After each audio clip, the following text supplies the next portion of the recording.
Hello, welcome. We're live. Whoa.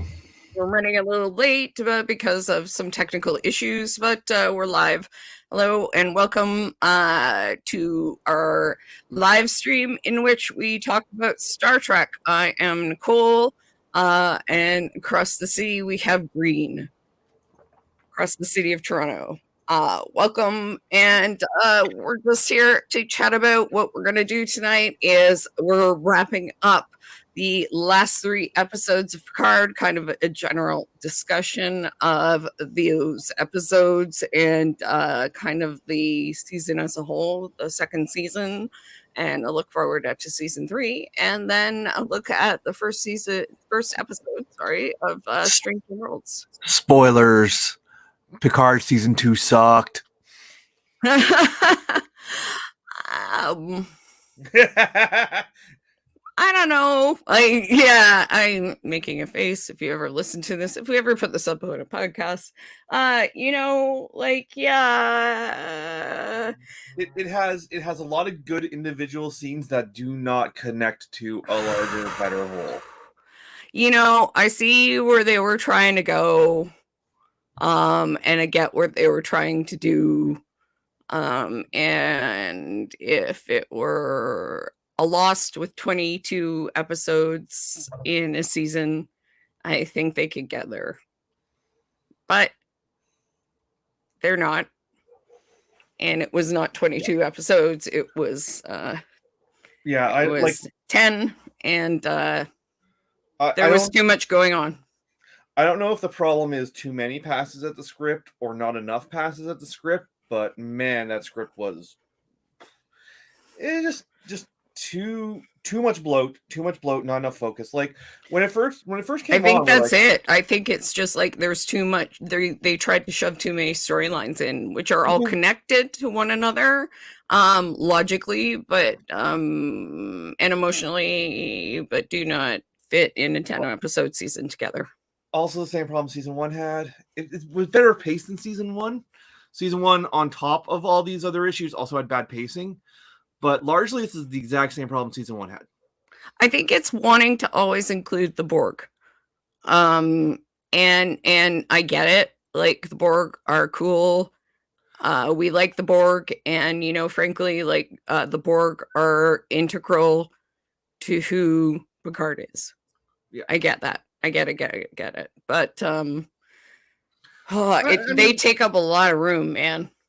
They take up a lot of room. They take up so much room that they kind of have to, like, okay, so in season 1, the Romulans like doing experiments on like a derelict Borg ship is fucking dope. Yeah. That should have just been the story. They didn't need anything else. They didn't need all the stuff about like Sung and his cyborg commune. Just like, or rogue AIs, or like whatever, like, right? If it had just been like, if season 1 had just been Romulans lost their planet, are in a fucked up place and are doing secret experiments on derelict Borg ships. That's a 10-episode arc right there. Like, you don't need more. So, yeah, Picard. I mean, I like season 2 better than season 1. I'll say that. Because at least it was paced better. It's weird because it seemed like it had more focus initially. Well, it was our initial reading, but like we also assumed that when we watched season 1, we assumed that it's like, because we assumed that like Fascist Earth episode 2 was going to factor into the plot, and it didn't. At all. Yeah, at all. Which is super weird to like do all this world building and then just do literally nothing with it. How expensive were those sets?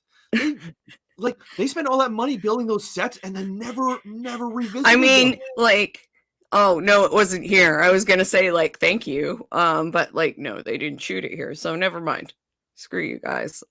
Please build more sets in Toronto, which you do, and we appreciate. But No, but I mean, great, you're giving people jobs, like build huge sets, but yeah, that's like a lot of money for very, very little, like, yeah, like 2 episodes. It's like not even like one episode, and then like maybe a minute in episode 1, and then all of episode 2, and like for a plot line that went nowhere. All the fascist Earth serves, all of the fascist Earth serves is to get the Borg Queen and establish stakes, but we didn't need those stakes established. Q changed history, and now everything's going to be bad is enough of a stake. We didn't need to see it. Yeah, and Q, like his motivation ends up being like, I get his motivation, but all the things he did don't make sense for a lot of his motivation. Yeah. Like, I'm like, man, you really fucked with, like, that was, Q was like practically abusive when it comes right down to it, and with very little reason for it. If he cares that much about Picard and really wanted him to resolve his issues, he did a lot of like horrible things to get him there that were unnecessary. Like, well, I mean, Q being an abuser that's just Q. I'm fine with Q being an abuser, but he always has been. Yeah, it just wasn't like a fun kind of like abuse like usual, and there wasn't a lot of reason for that other than he's dying, and it was very weird. It wasn't a hug and make up at the end abuse, and then it's so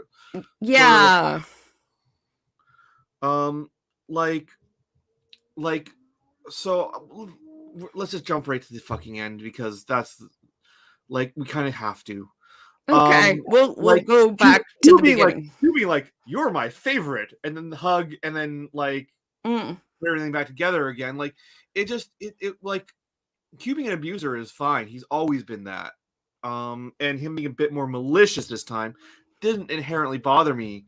It was the fact that like, you know, they hugged and made up at the end. That was just like, I'm like, this is tonally inconsistent. I mean, I always understood that was the nature of the relationship, right? Like on Q's side. Yeah. I just didn't understand why he was doing things in such a way that was different from how he usually operated. Yeah, he's not like, this Q is very different from other Qs, and I don't necessarily care. Picard is a different show tonally. So I actually don't mind that characters. Also, we've had decades between. I feel like they explained other characters like changes in motivations a little more clearly than this, and I feel like it was just sort of hand waved into he's dying. Yeah, I don't mind characters. I mean, we can also be like, this is a different Q. They all look the fucking same. Except they don't though. Corbin Burnson was a Q. Yeah, but also the Q on Voyager was a different Q than the Q on TNG, and they both were played by, so like they're certainly capable of looking the same. Sorry, I should plug in my computer. No problem.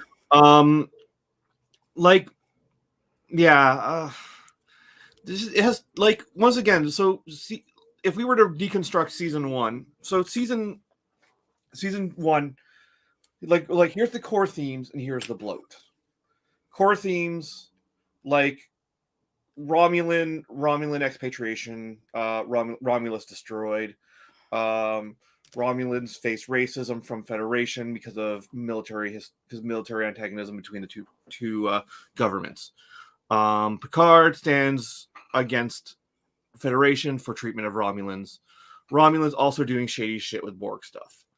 Like, that's a 10-episode plot arc, and then AI, and then broadly AI.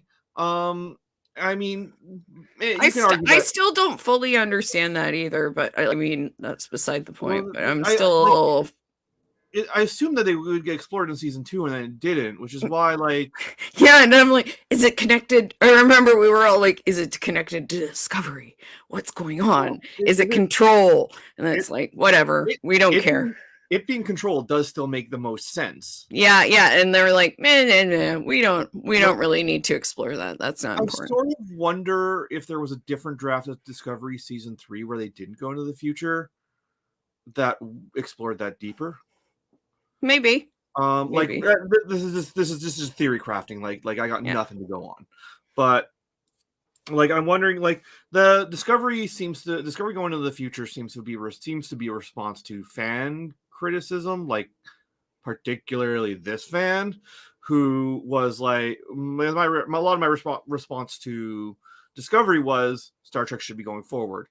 Like Star Trek should be a forward-thinking show. So why it shouldn't be its core themes should not be based in nostalgia and like prequels. You can do that with secondary shows, which Strange New World is, but the primary, the flagship show should not be about the past. But that's not where unfortunately that's not where the money is. Well, there's actually an interesting thing I read about. It's appropriated nostalgia, which is something I didn't think about or know about. But it's where like kids of people who lived in the 80s, kids of Gen Xers, or people who are, related to them, or kids in that age group appropriate the nostalgia of their parents or of that age group, and that's where the D&D boom comes through. Because they end up growing up watching that stuff too. Yeah, it's just kind of like, well, it's the term for it, because it's not a nostalgia of their own. It's borrowed. And so, like, that's where a popularity of something like Stranger Things comes from, and people saying, "Oh, I wish I lived in the '80s. It was such a cool time." When those of us who lived through the '80s are like, "It was not a cool time at all." Yeah, I was around for the '80s. I was pretty young, but I was around for the '80s, and I don't particularly recommend them. No, bad clothes, bad materials. Good music. The one thing, genuinely good music. Good music. Lots of bigotry, oppression. Reagan. Mulroney. Reagan. The collapse of the labor movement. Mulroney. Collapse of the labor movement. Lots of bad things. A lot of neon and people, and D&D was not cool. No one was cool for playing D&D. You got beat up for that shit. The Satanic Panic. Yeah. Although like a lot of this carries over in the 90s, like early 90s had all this shit too. Oh yeah, entirely. It's just this idea that you remember things from when you were kids that were cool, and then people who are they just have this idea that it was cool then, and have that nostalgia for a time that they didn't even exist in.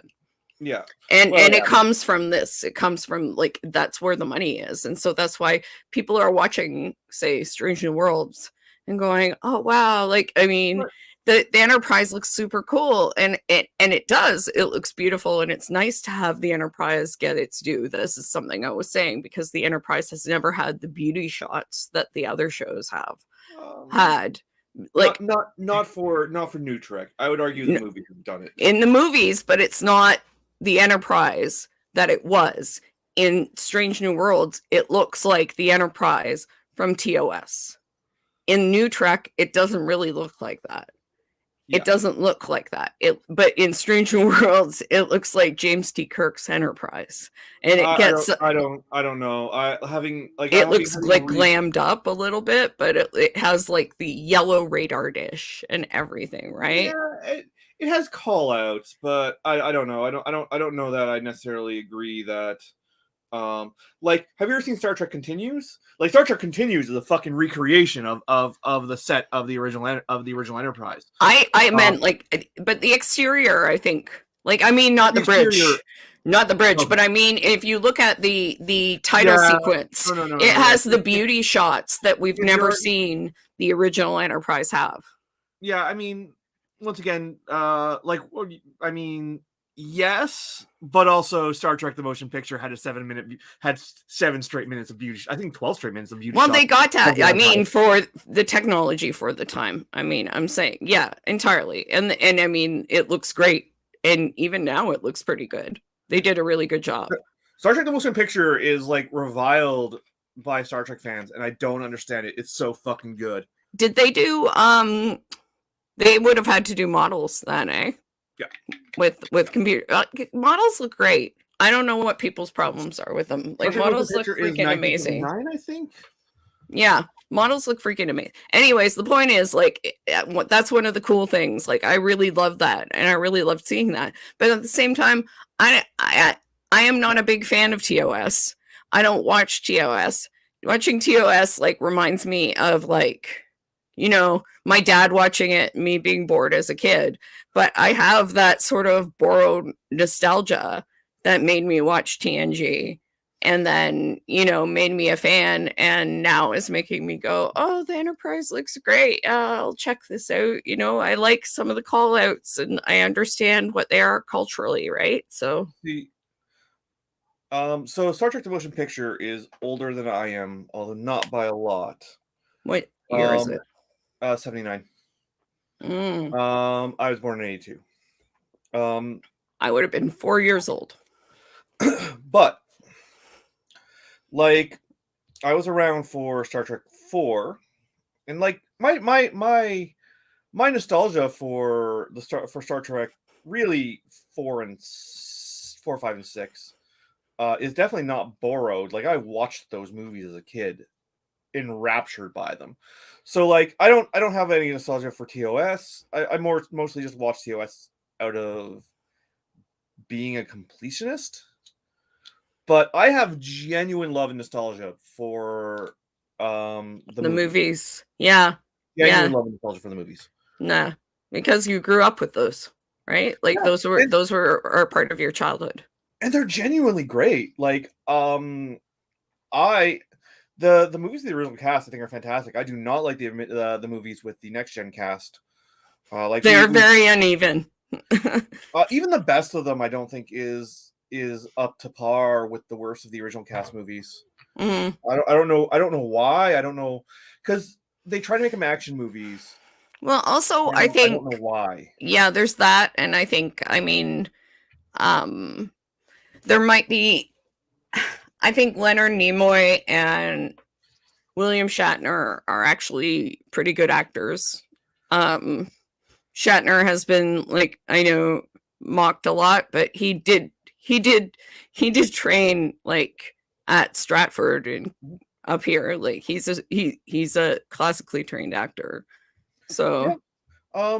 They also directed, like, Leonard Nimoy directed 2 of them, and William Shatner directed 1 of them. Yeah, Leonard Nimoy in Fringe is really exceptional at points. I didn't even know he was in Fringe. I stopped watching Fringe after season 1. He does some cameos. He's in it with why is his name escaping me right now? John Noble. Oh. He and John Noble, he plays William Bell. So he and John Noble have a few scenes together, and they are really exceptional. That's good enough. I might check it out. It's one of the last things he ever did, actually. So the last thing, to my knowledge, outside of the last thing I know Leonard Nimoy from is Kingdom Hearts Birth by Sleep. And he plays the villain. And you can tell that he just read the script like, well, this is garbage. And then he's just like, so I'm just going to hand this up as much as humanly possible. And his performance as Lord Xehanort in Kingdom Hearts Birth by Sleep is so hammy, so campy, and like so over the top that it is in and of itself revelatory. John Noble, who is the villain in Prodigy. Oh, okay. Yeah, so there you go. Maybe he's doing that for his old friend, his buddy, Belly. So if we're going to cameo, do you know who else is also in Kingdom Hearts Birth by Sleep? Who? Mark Hamill. Ah, so Mark Hamill, hardest working voice actor from Star Wars ever. We have a Disney Final Fantasy crossover that put Mark Hamill and Leonard Nimoy in the same game. That's cool. Okay, so let's go back to Picard since we've strayed very far. So Picard wrapped up with 3 episodes. We have Mercy, which is basically where for some reason I don't even Picard remember. I don't remember the order of these episodes. It's just a big fucking blur of random events. It was a lot of big blur. So there's Mercy. It was Picard and Guinan are held by FBI X-Files guy who was scared by Vulcans as a child. And he's like, you need to help us. And the guy's like, of course I will help you and let you out. That whole which I don't even know why that happened, other than they wanted an X-Files guy or something. That whole thing is emblematic of the whole problem with the whole of the show. There are just a lot of detours that are like, why is this? Why? It's actually a good scene. It is a good scene. It just it adds nothing. Nothing. It contributes nothing to the overall plot thread, arc, or anything.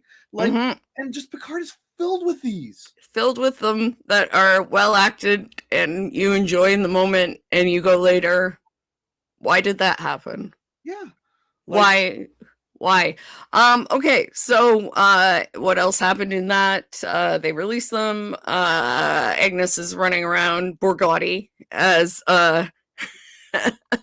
as Alison Pill calls her. The merged Agnes and the Borg Queen. She calls them Borgatti, which I quite enjoy. Borgatti is sucking back car batteries to assimilate people. Agnes stops the Borg Queen from murdering Rafi. And then Corey leaves her dad because she's like, he's evil. The Queen persuades Sung to turn to his side and capture La Serena, and the Borg Queen assimilates a bunch of special forces people, because of course she does. The fuck is going on with Corey, by the way? This is another plot thread that goes nowhere. I don't know. It serves no point. So basically, Corey leaves her dad, and then basically Corey's whole arc, let's just stick with that for a sec. Corey's whole arc is basically she finds out how many of these clones, her sisters, she calls them, that her dad has had, and is pretty horrified, and and Sue makes it pretty clear that they're just experiments to him. I'll give them this. I'm sure Brett Spiner is finally happy to play a character with some actual range. Oh yeah, he's horrifying. It's great. He's really enjoyable as this fucking evil bastard. Brent Spiner, I is just yes, I'm finally free of Data. I can act. He's playing so many different roles. He must be really enjoying himself in doing this. I don't know who he's going to play in, because he's coming back for season 3, but who knows who he's going to play? I don't know. Maybe the guy back in the future. So maybe Lore. Maybe they bring Lore in. Who knows? Yeah. I mean, Lore's dead, but although there is a third Data that I think is technically still alive. Maybe they'll reactivate that one. So Lore Data in. So Corey, they have an argument, and Q gives her basically serum to be able to leave, so she leaves her dad and she doesn't burn up and just walks off with no shoes and no money or anything. Yeah. And I'm okay, what? All right, sure. I mean, she's able to remote delete her father's entire database, so I'm okay. So that's the next thing she does. Yes. So I'm okay. So she just kills computers. So she probably just frauds her way into a bunch of money. Sure. Yeah, but she's not gonna need it anyway. I can go along with that. I don't need explanation on how she finds money. But it's a whole plot. And then she deletes her old dad's database, and she's not gonna need money anyway because Wesley shows up and makes her a traveler. What? A supervisor or a traveler? Maybe they're the same thing. Why would they bring Wesley back and not have him meet Picard? I'm baffled. I know. I'm could you pick your friend up? And unlike your old captain, could you give him a fucking ride? Maybe. No. unlike you, I liked the last episode, but that is baffling. No, that was just like, I'm like, why is Wesley here and not doing anything for anybody? Like your captain, the guy who made you an ensign, the reason why you are a traveler, maybe you could help him out. Also, I don't know. like Corey, so you're here for Corey. Cool, got that. He's also the reason Corey is there. Yeah, like it. No. So like, so this is what, like, while I enjoy the end, I enjoy the sentimentality of it, in isolation of the rest of the show. It doesn't necessarily make sense. No, I liked seeing Wesley. I was like, yay, Wesley. I liked Wesley. I liked Wesley being there. I liked Zen Wesley. Like, I liked his demeanor. I'm like, he has Zen Wesley demeanor. I was like, vindication for Wesley, but like, I'm like, but Gary. Okay. So Wesley's gonna, now that they've stopped the, like, so they can't go back. Borg Queen's gone. Got it. So obviously Wesley's going to be like, hey, Picard, remember me? I'm going to blip them home. Yeah. Nope. And you know, that was the thing. Gary even was like, so that was a nice scene with Wesley, but you know, could we have not taken those minutes and done something else with that?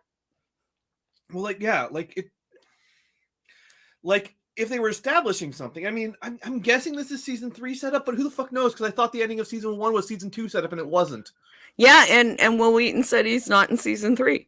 So unless he's lying, I don't know. He might be. Unless she's in season 3, I don't know. Yeah, like. So yeah, and then I don't know what's going on with Corey, but that's what happened with Corey, and it was nice to see Wesley. But yes, very. For those of us who get it, it's an Easter egg, and for those of us who don't, they're just going to be baffled. Yeah.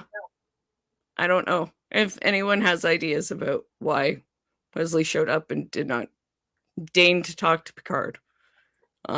Please let us know. You know, surrogate dad. They also, like, he like shit talks to Q. So I was like, oh, okay. So he's gonna come in, shit talk to Q, like maybe Q's gonna die because they established he was dying. In the episode prior. Well, established he was dying in the interrogation, like in the Picard gets also, like, I brought this up behind the screen. Why did they have 2 characters get arrested by federal agents? Because they had Rios. They had Rios get captured early on by ICE, and then they had, like, because cops, I guess they're just like, in this reality, the cops are just arresting everyone. Maybe they're just like pointing out that the cops, they just have too much power, which is fine by me. But on a story level, it's kind of irritating. But also, like, they don't call attention to that. Like it's the in fact the FBI guy gets fired for blatant abuse. Yeah, he gets fired for abuse. I'm like, in what world does that happen, guys? Like, that'd be nice. But he's like in the basement. He's Fox Mulder. I mean, like, seriously, why didn't they call him Mox Fulder? Yeah, like, I get the logic of, like, okay, the guy's an FBI. He arrested some dude because he said he was an alien. Fire him. I get that, but why was this a detour we needed to take? Like, so like, the whole thing is Guinan, like, I guess they want to subvert the expectations of, like, Guinan summoning Q to begin with, but why? To what end? Because it just results in them meeting Q anyways. They just meet him. Yeah. Oh yeah. The Q summoning works. It's just late because he's dying. Yeah. So I'm like, I don't know. Yeah, there's just so many things that are like, why like this, or why, it's got a half an hour plot detour that amounts to the same thing that would have happened if they didn't bother subverting it. Yep. And, like, in a show that was like, and that might work in a different situation, but you already got a show with too much going on. So the next episode is basically like the Borgified special forces and the Borg Queen and Swoon hunting the La Serena people. And because Rios is a dumbass and is like, let me show Teresa, my girlfriend and her kid, my spaceship.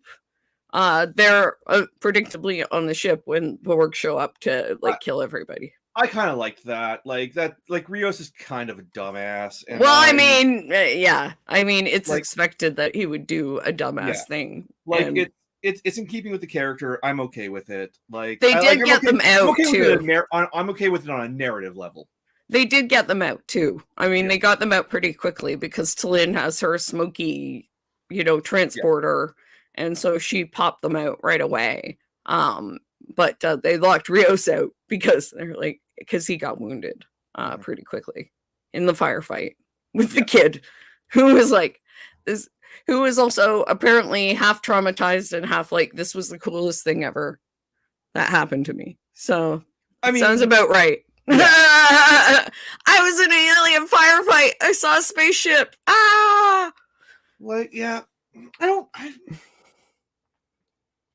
As a scene, it was fine. I have no problems with that scene. It was a straight up functional,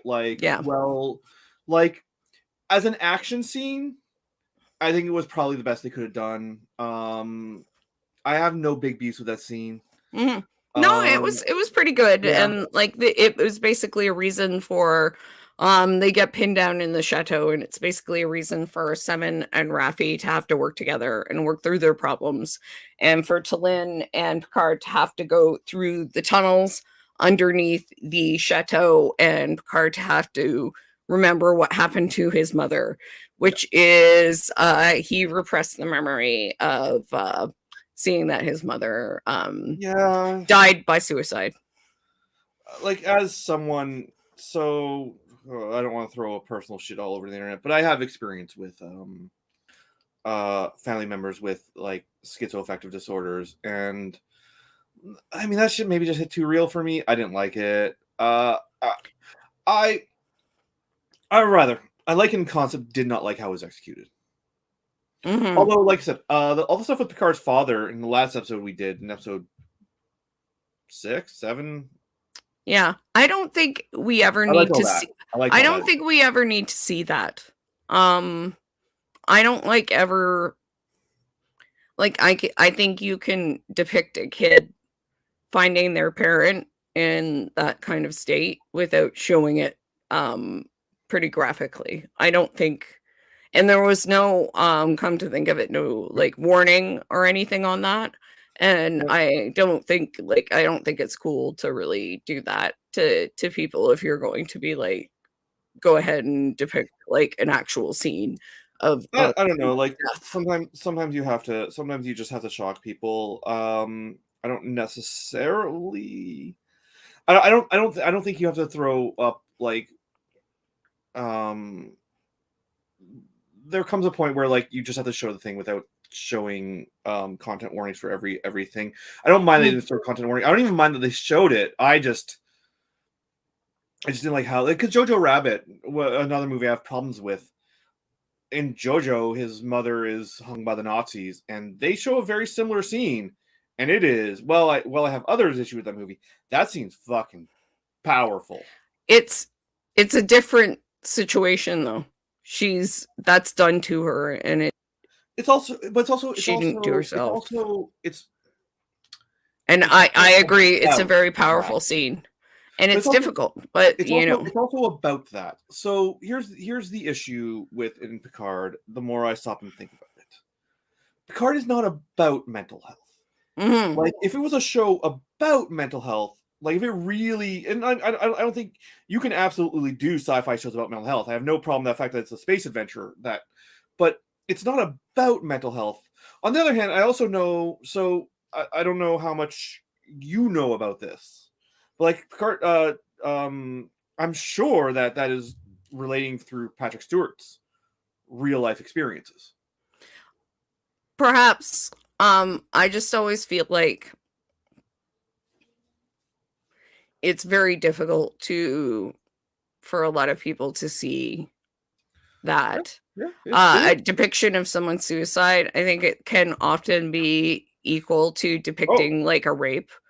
And if the show is, like you said, if it's not about that, I don't know if there's any reason to do it other than, here is the trauma of the character. It's almost like refrigerating his mom. in a way. Yeah, And I I don't don't. know. I think that there are ways the show could have done it. I think there are ways the show could have done it well. The show did not choose those ways. No, exactly.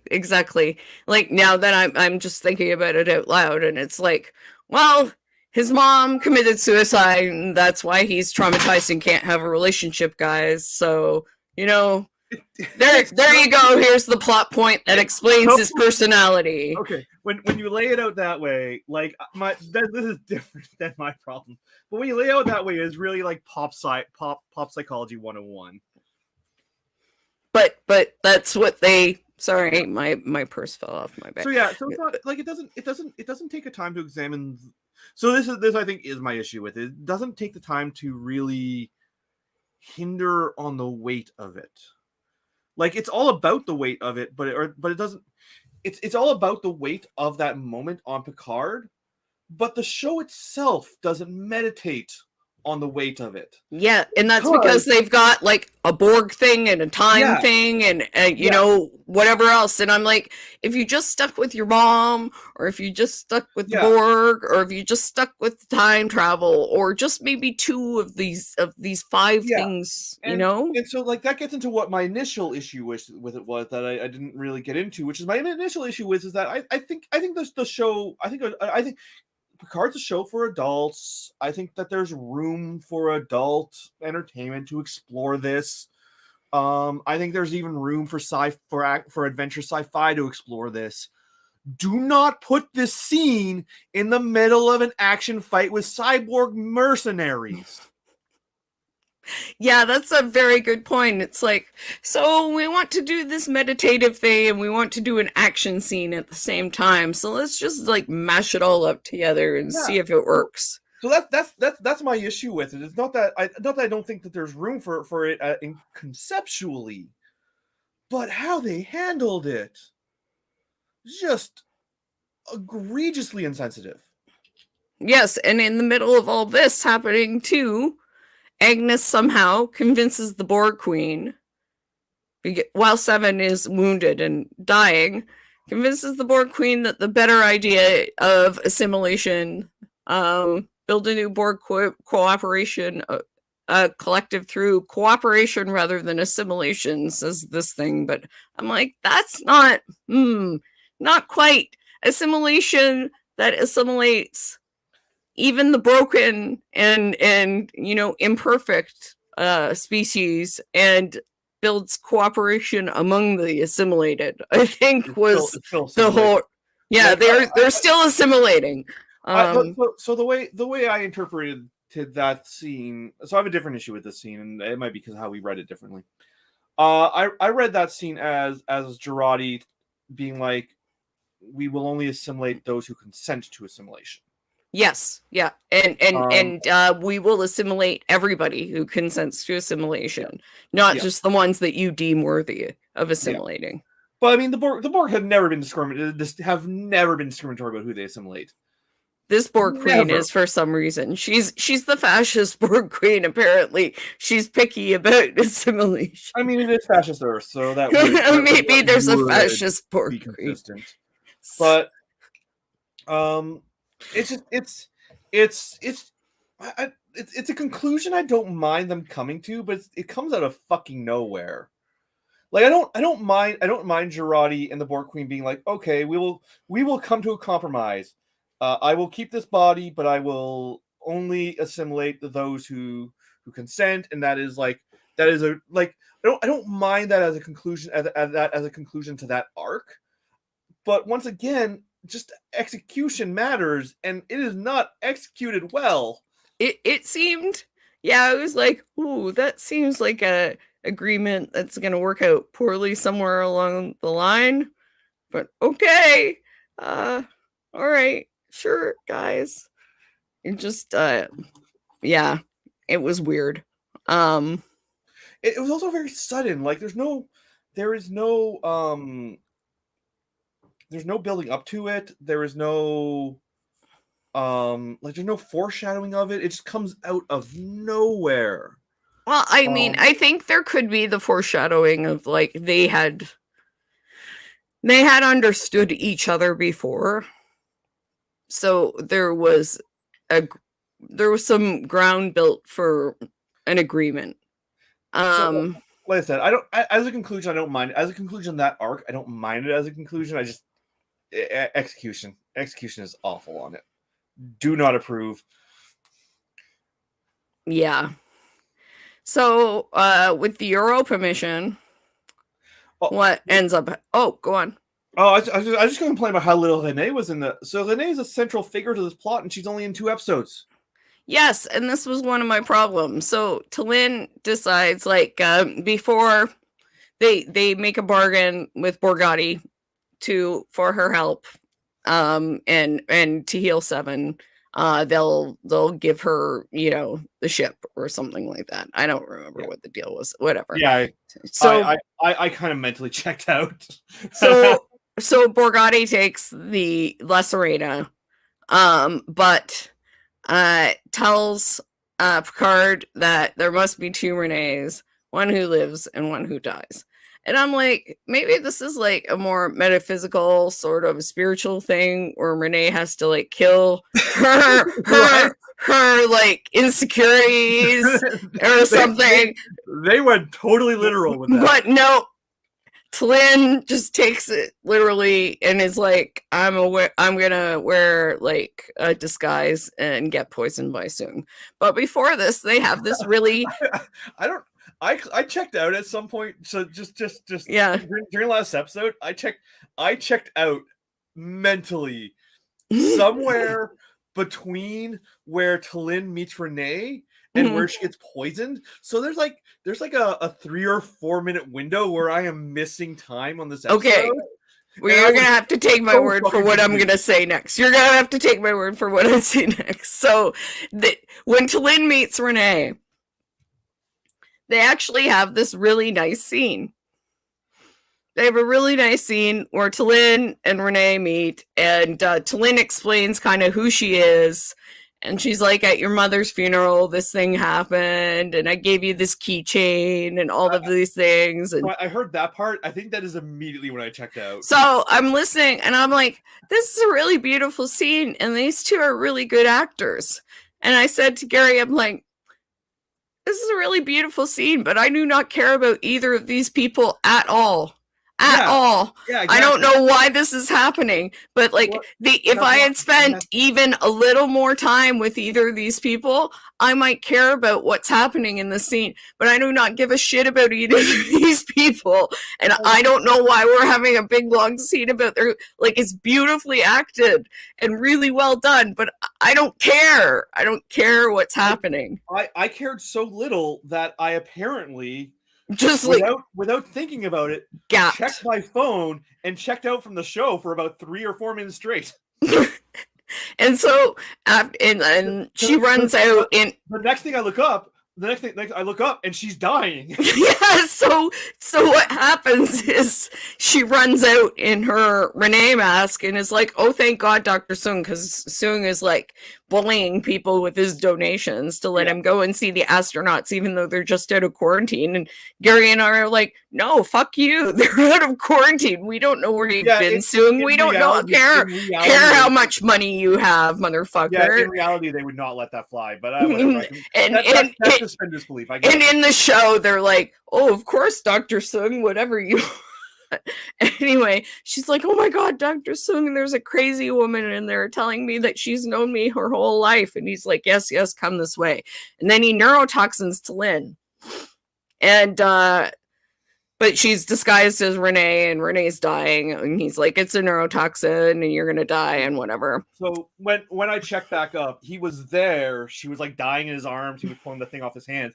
So I caught the important bits. I wasn't like total, but I was like, when there was just like a moment where I looked down, probably checked my phone, and then she was dying in his arms. I was just like, what happened between here?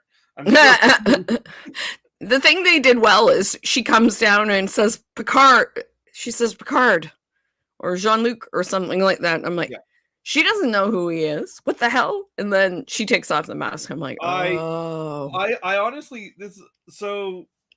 I don't know what this says about the show, but I knew it was T'Lyn the second like I saw her dying in Sung's arms, I was like, oh, it's Lynn. She's wearing a mask. I just fucking knew it. Well, that's fine. I mean, it said there had to be 2 Renees, and she was all like serious, and she was going, and she was good. Like, she telegraphed it pretty clearly. Yeah, and like it was just, and also it's a well-worn trope in sci-fi at this point. The only thing I was questioning was like whether the neurotoxin would work on Romulans or not. I was like, I don't know if she should die, but okay, whatever. Yeah. But yeah, I think it's just because like Mission Impossible 2 was built around this trope that I was able to so quickly identify it. Yeah. So the only thing that Corey didn't manage to delete of Sung's files, it should be noted, is he had one paper file mysteriously hidden in a drawer. Project Con. Yeah, that was stupid. I mean, we had discussed last time that like Sung was related to Khan because Khan Nooning Singh, like we this was known, we knew this. Mm-hmm. But why it's on paper and we don't know. And Gary was like, maybe it's because it's military work. I'm like, yeah, I guess. That was genuinely my assumption. I just thought I'm like it was just big bold letters. I'm like, this top secret Project Con. We had this conversation last time where we were talking about like some callbacks are going to work and some aren't, and like mileage on specific callbacks are going to like, because I really like the Enterprise callback with the ship. And like what callbacks work for you versus what callbacks work for me might be different. That was, and like someone might have loved that fucking thing. I just rolled my eyes. Project Con. And it was so obviously callback. I think is what like if we saw the file and if it was a matter of like he's going through his desk and just sitting there on his desk. But like the camera like fucking zooms into it. Yeah, I know. It's just like make sure you notice it. The con. Like it's the, I guess it's the artificiality of it that makes it a callback that did not work for me. Yeah, and as we expected in the previous episode, Teresa is like, can you like doesn't the future have enough heroes basically, and is trying to convince Rios to stay. And Rios predictably decides to stay in the past. Which is fine. It's a good wrap for his character arc. I'm cool with it. Like it was predictable, but it was predictable because it felt right. Yeah, the Rios's ending is the one. Rios's arc through this season is the one thing I don't have a complaint about. No, I felt like maybe it was a little cheesy that we had like their life story afterwards told to us by Guinan. Right, I don't hate it. I apparently glassed over twice. I don't remember this. Guinan, they're in the bar at the end. I remember talking to Guinan. I don't remember that. They're talking with Guinan, and they have a picture of Teresa and him, and they founded this organization, and she tells him about what happened to the kid, and his Aunt Renee, and blah blah blah blah blah, and I'm like, I'm glad I liked hearing it, but I'm a sappy jerk, and I know that in my enjoyment of it does not necessarily make it a good thing. I'm like, I remember a guy being like, I'd have warned you, but I didn't want to affect the timeline, and then I just checked out. Well, she also said, and then she said something about a spoiler. I didn't want to make it too much of a spoiler and have the picture over there. I'm like, oh man. And I remember, and I just remember being like, I actively remember just checking out. I was just like, I'm done. Bye. So, basically, as we talked about with Q, Q's whole thing was that Picard had to learn to let go of the past and accept love, which was like, there were better ways to maybe go about that, Q. Yeah, I mean, we talked about this about Wesley. Like, well, I understand this. So this is John. we run into a problem with the last episode of Picard, which is John Delancey is leaving his character. The character's dying. He's a very popular character. He's been in this since the first episode of TNG. So they want to have it be this sort of sentimental goodbye to this very important character. I wanted to see that. I wanted to see them hug. I enjoyed it, but I don't feel like it was earned, like you're saying. Yeah. So and in isolation from the rest of the show, I actually quite like the last episode. I resonate with those emotions, and like I think it's a good episode. But like you said, it's not earned. In fact, it is in pretty stark contrast to Q for the rest of the season. Mm-hmm. So, like getting people to run him over with a car. Yeah. Like, what was that? He needed to learn to love, and so you got him hit by a car? What's up with that? So, like, I understand the drive for the sentimental conclusion for Q. That was not where the show is leading. The show is leading to a confrontation with Q, and then Q dying, and Will Wheaton taking them back to the present. And maybe Q and Picard come to an understanding with when Q is dying. Yeah. That's nice. I like a deathbed reconciliation. Everybody likes that. Maybe that's what this was supposed to be, but it didn't feel like it. Yeah, it's just because once again you're in the issue where like okay, so it's this really sappy like 2 episodes ago you had Brent Spiner hit him with a car. Or well, he was supposed to hit Renee, but like same difference. Like, like same difference. But also it's like, oh well, I mean effectively he was trying to erase him from history and turn him into a fascist. Like, yeah, I mean, like that seems or not, but still, are you trying to teach him a lesson about trauma? Yeah, he's like, or if you don't want to be a fascist that badly, you have to learn to love. Yeah, like I'm trying to scare you into loving people. I'm like, oh, okay, that's like interesting. Q being like, I'm dying. I don't know how to handle this, so I'm gonna go pick on my favorite subject. My favorite. Just as a means of acting out, that would have made sense. Mm-hmm. Just like the whole idea of like Q being like, I don't know how to handle death, so I'm just not going to, and I'm going to go pester Picard now, and not deal with my problem. Just the way he did it was just in such a weird way. It was just. Yeah, I thought he was almost going senile or something, but they didn't even go that way. And that would have been really interesting given the other themes of Picard. So fan writing. I usually hate when people are like, I fixed the thing. But I'm going to do just that thing right now. So, because you wouldn't even need to change that much. You just need to change Q's motivation. Yeah, it's like senility. It's like Alzheimer's. You don't even need to make him You don't even have to make him senile.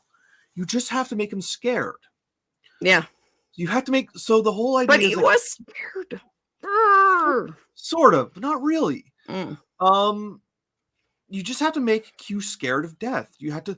So Q's motivation then becomes he does all this because he's trying to distract himself from his fear, and the reconciliation is in the sentimental reconciliation that still fits with this story arc and still fits with Q's motivation. Isn't that Picard forgives himself? It's that Picard forgives Q and comforts him as he's dying. That would have been the emotion. That would have been the correct emotional pathos. I think they would have to. I think someone would have to believe that Q ever thought he did anything wrong, and I don't know if there's a belief of that in that character, or people believe that character ever think he did anything wrong. But it would be nice to see Q think he did something wrong. It wouldn't even have to. It wouldn't even have to be Q thinking he did something. You don't actually have to Q think he does something wrong. You just have Q scared to death because he's dying. And you had just had to have like Picard be like, I know you don't understand what you did is wrong. I know that's you're incapable of that, but I forgive you. And Q may not understand. Q may be like, I don't need your forgiveness. He may even look down on that, but he might accept it anyways because he's scared of dying alone. And so then Picard stays with Q as he dies. Like that would have been, like I said, that would have been the conclusion. That would have been the correct pathos. You still could have had a sappy emotional pathos fueled ending with that. And then you would actually see Q go because there's no actual because as in the thing in the episode he uses the last of his power to send them back as opposed to catching a ride with Wesley, which would make total sense.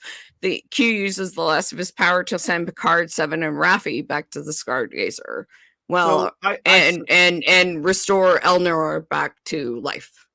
I suspect, but it's not confirmed by the show. And if I'm correct, this is a flaw on the show's part because this is a real thing they really need to confirm. I suspect that anomaly that appeared out of nowhere was Q dying.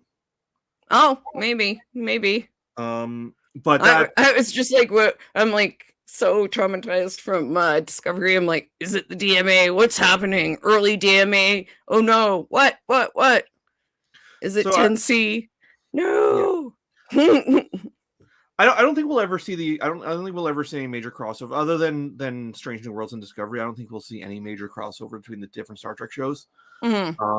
We might see a cameo for Lower Decks in Picard. I wouldn't be surprised if they pull Stewart over because Stewart does do voice acting and he has a voice acting studio because he does all the American Dad stuff. I wouldn't be surprised if they maybe get Patrick Stewart to appear on Lower Decks because that's a really easy cameo to do. It's really easy for him to do. But I don't think we'll see any major crossover between the Star Trek shows. They're all set in different timelines. Yeah, for the most part. No, they are. They're all set in different timelines at this point. Yep. Like Picard is around for. I mean, I guess Lower Decks and Prodigy are roughly the same timeline. Lower Decks, like I said, I think I've said in the past that the Lower Decks actors could probably play their characters as their own age in Picard's timeline. Yeah. And because they would probably because they're playing much younger than they actually are. Yeah. So and Lower Decks and Prodigy are definitely set. They're set in very different quadrants of space, but so we might get the odd cameo, but I don't think we'll see any serious crossover between different Star Trek shows. Yeah. Like I said, other than Strange New Worlds and Discovery. Yeah, totally. So the other thing that just really the Borg Queen as we and many people, but Gary called it pretty early, I think, and you, I think both about the Borg Queen was that the Borg Queen in the future was Agnes. And that's why she had the mask thing on. Yeah, I didn't think that they'd resolve it. Like I really thought that was going to be that they were going to resolve this in season 3. But once again, this is one thing that was like about the finale is everything got tied up really super neatly because Agnes just shows up and they're playing Edith Piaf and Picard is like, oh, it's Agnes. And Agnes is like, there's we need your help to stop this anomaly. And then they fix it and they stop them all from dying. And then there's a new transwarp conduit and they're like, we want to join the Federation and monitor the transwarp conduit. I mean, so I think the transwarp conduit will involve season 3. Maybe like Picard gets the team together, they get the Enterprise back, and they go sailing through the conduit. Yeah, well, I figured that's what it is because she said like it's something that he has to look into or something like that. Yeah. So Picard needs a starship, so he gets his old crew together.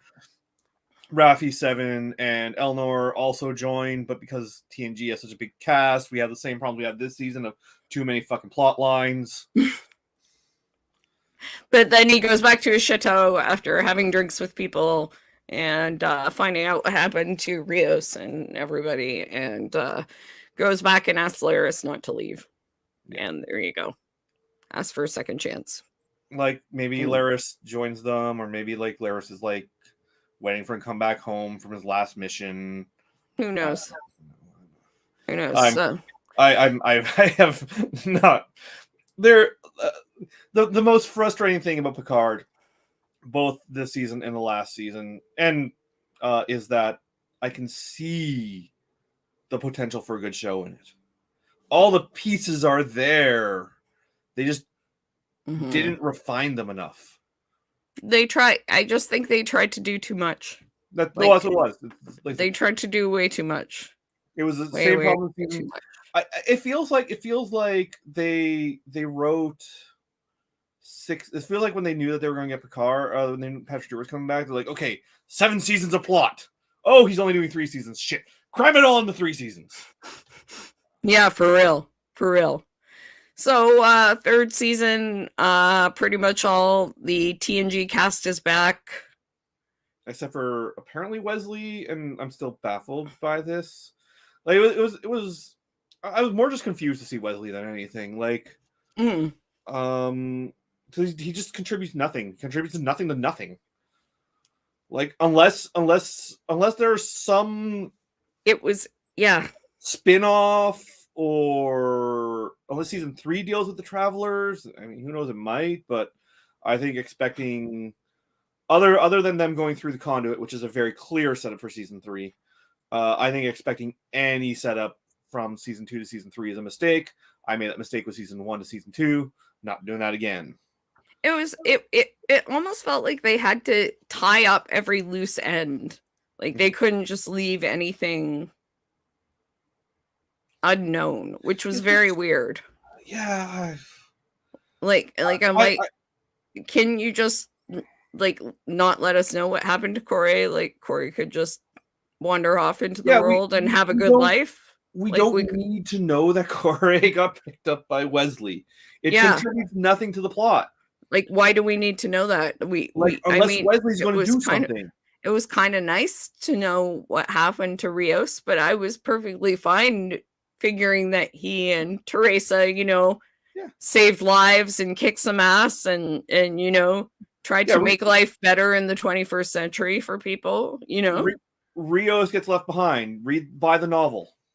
Yeah, exactly. Like, I was perfectly fine with that. I didn't need to know that he died in a bar fight in Morocco over medical supplies. Is that how he died? Is that yes, how he died? With his last breath was apparently cigar in his mouth, and I'm like, so fucking dumb.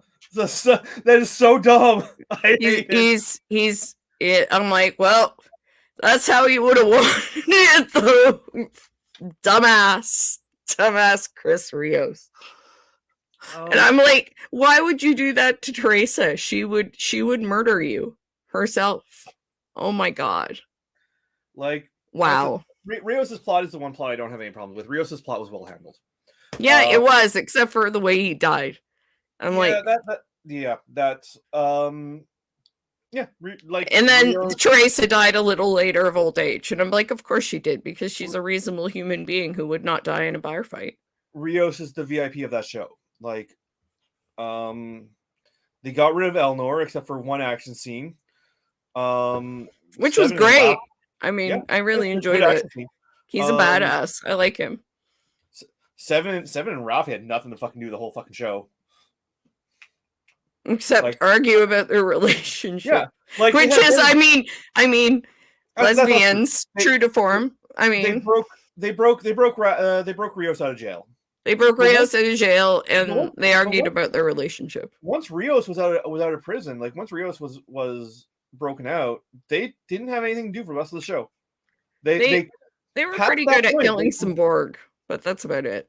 Past that, but they don't do anything plot wise. Like past that point, they don't contribute to the plot anymore. They're just there. Like, the show's priorities are just all fucking over the place. And then they're coming back next season. I'm like, I hope they give you guys something to do.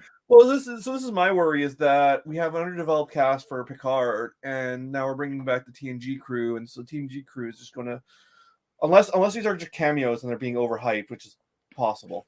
At least Jerry Ryan got to like redeem her character, and yeah, I feel good about that. Well, Jerry Ryan's playing a character. They got 4 seasons on Voyager, so she has a character. Rafi's nothing. Rafi's an unknown entity. She's really trying with what she has, and she's doing a good job with it. The actors who play both of them are fucking fantastic. I got no complaints about. I have no complaints about any of the performances on the show. Everyone is bringing their A games. Yep. It's the problem is the writing, like production on a production and like performance level. This show is fucking fantastic. It's the script writers who are dropping the ball. Just because like it really feels like, okay, we got 3 seasons. Let's do everything we want to do. And so nothing gets the attention it deserves. Yeah, no, exactly. They're just trying to do too much. So hopefully next season they will not try and stuff too much into the season.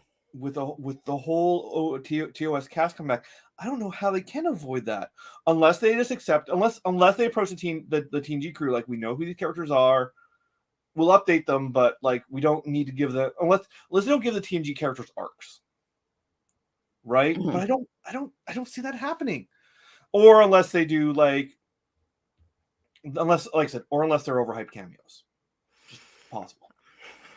I guess we'll have to see. I'm a little worried about it, but I'm worried about them bringing Data back. I'm worried about them bringing Brent Spiner back. Because I'm worried that he's gonna. So there was the third Data that was in the fucking movie. I don't think they can do another. But Data's robot dead. version. Yeah, like Data's dead. So Data's like season 1 dedicated an entire episode just saying goodbye to Data. Yes, exactly. So I don't think they can deal with another he just would look ridiculous too. Like that's another part of it. That's difficult with putting Brent Spiner in like robot makeup. It's not going to work. I mean, it worked well enough in season 1. Some people hate on it, but like suspended disbelief. We'll roll with it. Like.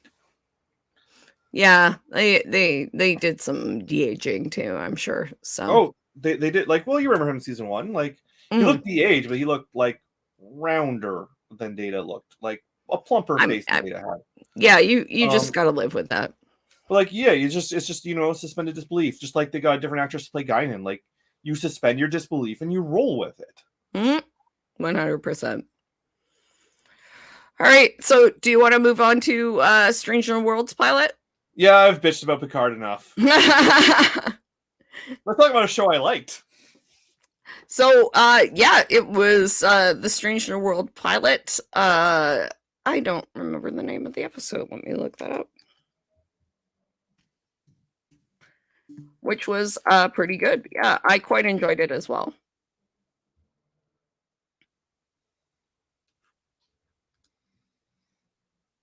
Come on. Everything's so slow when you want it to be fast. It just says episode 1 here. I'm sure it has a name.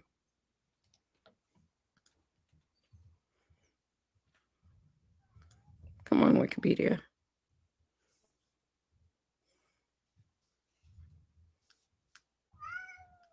Okay, Kat. Strange New Worlds. Yeah, it's just called Strange New Worlds. It's just called Strange New Worlds. Well, that's convenient. So there you go. So the first episode, I have a little summary. In the 23rd century, Starfleet Admiral Robert Averill recalls Captain Christopher Pike with a very impressive beard of the starship USS Enterprise from shore leave after Pike's first officer, Una Chin Riley, referred to as Number 1, goes missing during a first contact mission. Pike is reluctant to return to space and confides in Vulcan science officer Spock, who has just become engaged to T'Pring, that he saw a vision of his own death during their mission with the USS Discovery. They travel to the planet Kylie 279, which is in a state similar to 21st century Earth and on the brink of civil war. They have reverse engineered a weapon from Starship warp drives after witnessing the Discovery mission in nearby space. Pike and his crew rescue number 1 from captivity and break Starfleet's General Order 1 by interfering in society to convince them not to use the weapon. They avoid repercussions because of the top secret nature of the Discovery mission, but Starfleet doubles down on the rule by renaming it the Prime Directive. That'll never catch on. Pike recommits to his role and captains the Enterprise on a new 5-year mission of exploration. Yep. Now, I'm going to say I have not seen all of The Day the Earth Stood Still. Oh, I have, but it was a long time ago. And I just read a little bit about it. That recontextualized a little bit of something for me. But we'll talk about that later. In any case.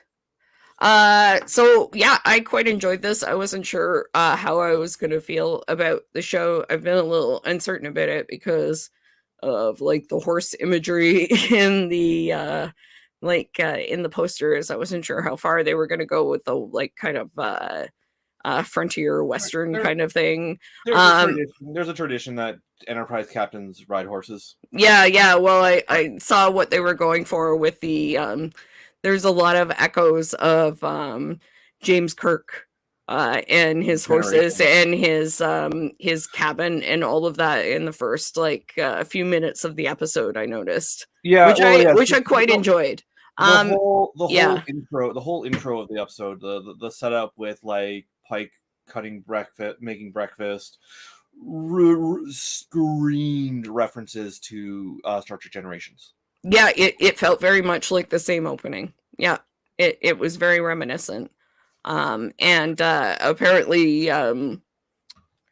there was a time in, where is it? Not answering your communicator in Star Trek V. Mm-hmm. That's something that Kirk did, and Uhura had to fly down to pick him up. Yeah. So in this episode, the Admiral just buzzes him. And then the horse buzzes Pike and his horse in a shuttle.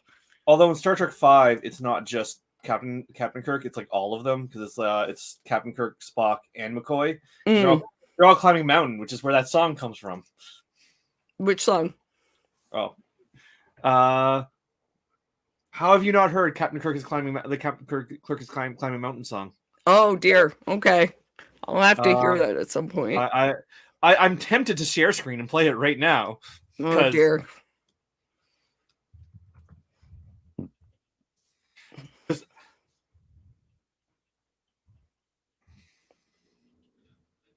Can I share screen? I do have. Yeah, I'm share screening this. Okay. Because we must listen to it right now.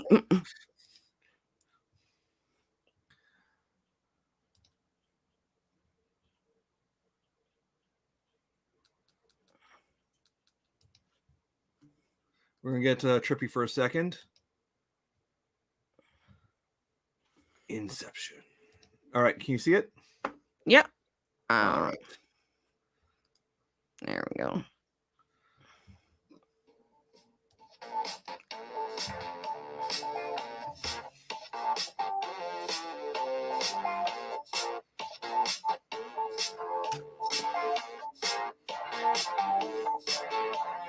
Captain Kirk is climbing a mountain. Why is he climbing a mountain?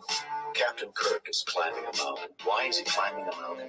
Captain Kirk is climbing a mountain. Why is he climbing a mountain? Captain Kirk is climbing a mountain. Why is he climbing a mountain? To hug the mountain. To envelop that mountain. Hug the mountain. To envelop that mountain. So this is the remix, eh? No, this is the song. So just. He wants to make love. But he has actually done this before. This is Well, this is someone took an interview with him and then cut it to music. Oh, okay. All right, I think that's enough. Okay. So we basically start out with Oh, sorry. We start out with the scene that is very reminiscent of Generations and Kirk's place in Generations, where he's having breakfast with his girlfriend, I guess, who is another captain. And she's kind of giving him shit about not going back to work. Which is going to be interesting because we know we're in an interesting place with Pike. And his mighty beard. Well, we know how Pike's story ends. Pike knows how Pike's story ends, apparently, at this point. Not know how Pike's story ends, because Pike's story does not end. So, have you watched much TOS? No, I know basically what happens with Pike. Yeah. Okay, his story does not end in that wheelchair. There's more to it. Mm-hmm. So in the Star Trek episode, first the cage, which was then recut into the menagerie. Mm-hmm. The end of the menagerie. So, the story with the cage is that Pike goes to these like ultra telepathic aliens who are like, we have ultra telepathic powers and we will make you see whatever. And oh, hey, look, a beautiful woman for you to mate with. Mm-hmm. And then like when their power is when their powers fall, they let the illusion fall. And it turns out she's not actually a beautiful woman. She is in fact like horribly scarred from the space crash that stranded her on that planet to begin with. And Pike was just like, "Ooh, you ugly. Peace out." Okay.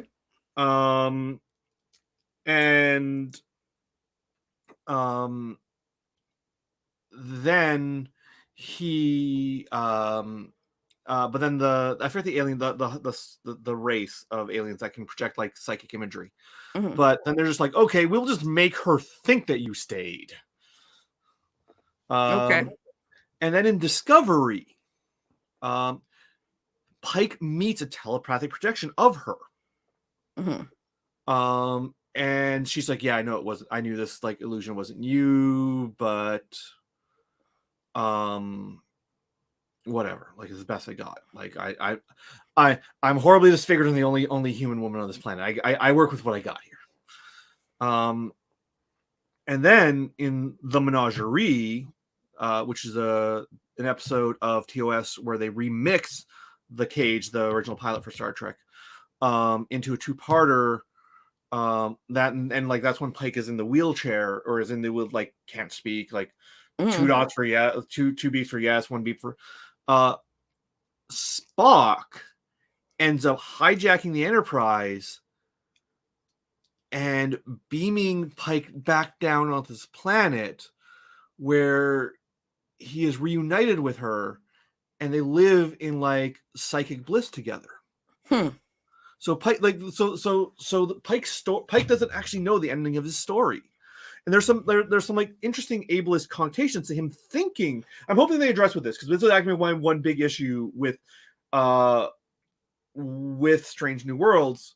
But I'm kind of down with it because it's ableist, but it's ableist in a way that's kind of understandable. Because he doesn't understand what could be beyond that. Right. Well, but also like the whole idea that like, oh, I'm in a wheelchair, my life is over, I'm effectively dead. Like that's an ableist preconception, right? Yeah, it is, but also at the same time, he's way beyond being in a wheelchair. He's able to communicate. I mean, it is an ableist preconception that his life is over because of this, but he's very shocked by like what he's seen his state to be. He's horribly disfigured and cannot communicate beyond beeps. Like it's a difficult situation for you to be in, but it's not like your life is ended. But yeah, so this is what I wanted to get at. Yeah, there are people who are actually in that circumstance. Yes, of course. Yeah. And so Stephen Hawking, right? Like he's not, he wasn't a horribly disfigured person. Some may say possibly he was, but like, you know, he had a difficulty communicating and had to find other ways to do so. But so, the just like, so the implication that is somehow the end of your life, that life after that isn't worth living, is deeply ableist. Mm-hmm. And I don't mind that on a character perspective, because there are people who would absolutely feel that way if they found out that was their fate. But I do hope that the show, especially considering the show hired a blind person to play a blind character and is presenting itself as being anti-ableist, I do hope the show at some point grapples with this, especially because we do know that Pike post-accident does go on to live something like a fulfilling life. Mm-hmm. I think too, it could be taken and like as a difficulty adjusting to that idea as well. Yeah. So it depends on how, like you said, on how things go afterward and how he deals with it going on. But it would be completely understandable, like having a difficulty thinking this is how my life will be in the future. Yeah. So I don't mind him having a character arc where that is his character position. Fictional characters are allowed to have bad positions on things. I would like to say, I don't think it's a bad position for you to see your future as someone who is in a situation that is very different from yours and not to be happy about that and say, oh, okay, well, I'm going to be all right with that. It's not the fact that he's not happy about it. It's the fact that he said he's basically dead. Oh, okay. I missed that. Okay. I missed that part. He says, I know when I'm going to die. Oh, well, the man I am now is going to die. Like, he basically equates that to death. Yes, that is no question. Yeah, I'm not going to argue with you on that. No. And so, like, I don't mind him saying that so long as it goes addressed within the text of the show. Yeah, because that's not true. Like, entirely. Like, it doesn't change the person you are. It changes what you can do, and that isn't, the same thing. But also the fact that is his death is not supported by the text of the show, because this is a prequel. We know how his story ends. His story ends relatively happily. Well, and he sees himself not dead, but alive in the wheelchair. He can see himself in his reflection. Yeah. I think also what's traumatizing him is seeing that accident. No, I don't mind him being traumatized. I don't mind him. No. I'm just also saying, like, I think, like, certainly I have no problem with you having issue with the character. Well, not issue with the character, but like wanting them to deal with the character thinking that he'll be basically dead. It's the fact, so it's the fact that they equate disability with death that is a problem. I think also just part of his reaction is just seeing this, like, over and over and again in his head. It's traumatizing. This is actually part of why I don't mind him having this reaction, even though it is fundamentally ableist, because it's a reaction of trauma. So he's traumatized, and he is catastrophizing that trauma. That, as a character position, makes perfect sense. I just do not want that position reflected in the broader philosophy of the show, or to be maintained by the character throughout the show. Yeah, no, that's totally fair and understandable, and I agree with you on that. I think he's having some issues, as the Americans say, at the moment. It's an interesting character study, because it's how does one react to that situation? It's like, I would probably react more poorly than Pike is. Gotta say, he's dealing with it pretty well for and I mean, the situation. Like, Greek tragedies are built around this like, this is the different this is the fundamental structure of Oedipus Rex, which is that man learns his fate, tries to avoid his fate, and ends up creating his fate instead. Like, this is the stuff of Greek tragedy. I'm here for it. I just, like I said, I just don't want the show to take on a philosophy that You know, You might as well be dead if you're in that situation. As a character line and as a character position, I don't necessarily mind so long as it's not reflected within the larger philosophy of the show. It's it's pretty dark too. That's what we kept saying. We're like, wow, this is some pretty dark shit. Through this episode, we like continually watching his flash forwards, I guess. I was gonna say flashbacks, but I guess flash forwards of seeing this training accident. Flashback to the flash forward. Yeah, exactly. Like a flashback to seeing a flashback of seeing his future of this training accident where these kids get killed and he can't do anything, and then he ends up, in the situation. Well, he does save the cadets. Oh, does he? Okay, so he sacrificed. He basically sacrifices himself to save the cadets. Well, that's good. Well, I mean, it seems like pretty scary and it's upsetting. It's genuinely traumatizing. Like, I understand, like, and them examining the hypothetical future trauma of knowing something horrible is going to happen to you, even if it's a decade away, is really interesting.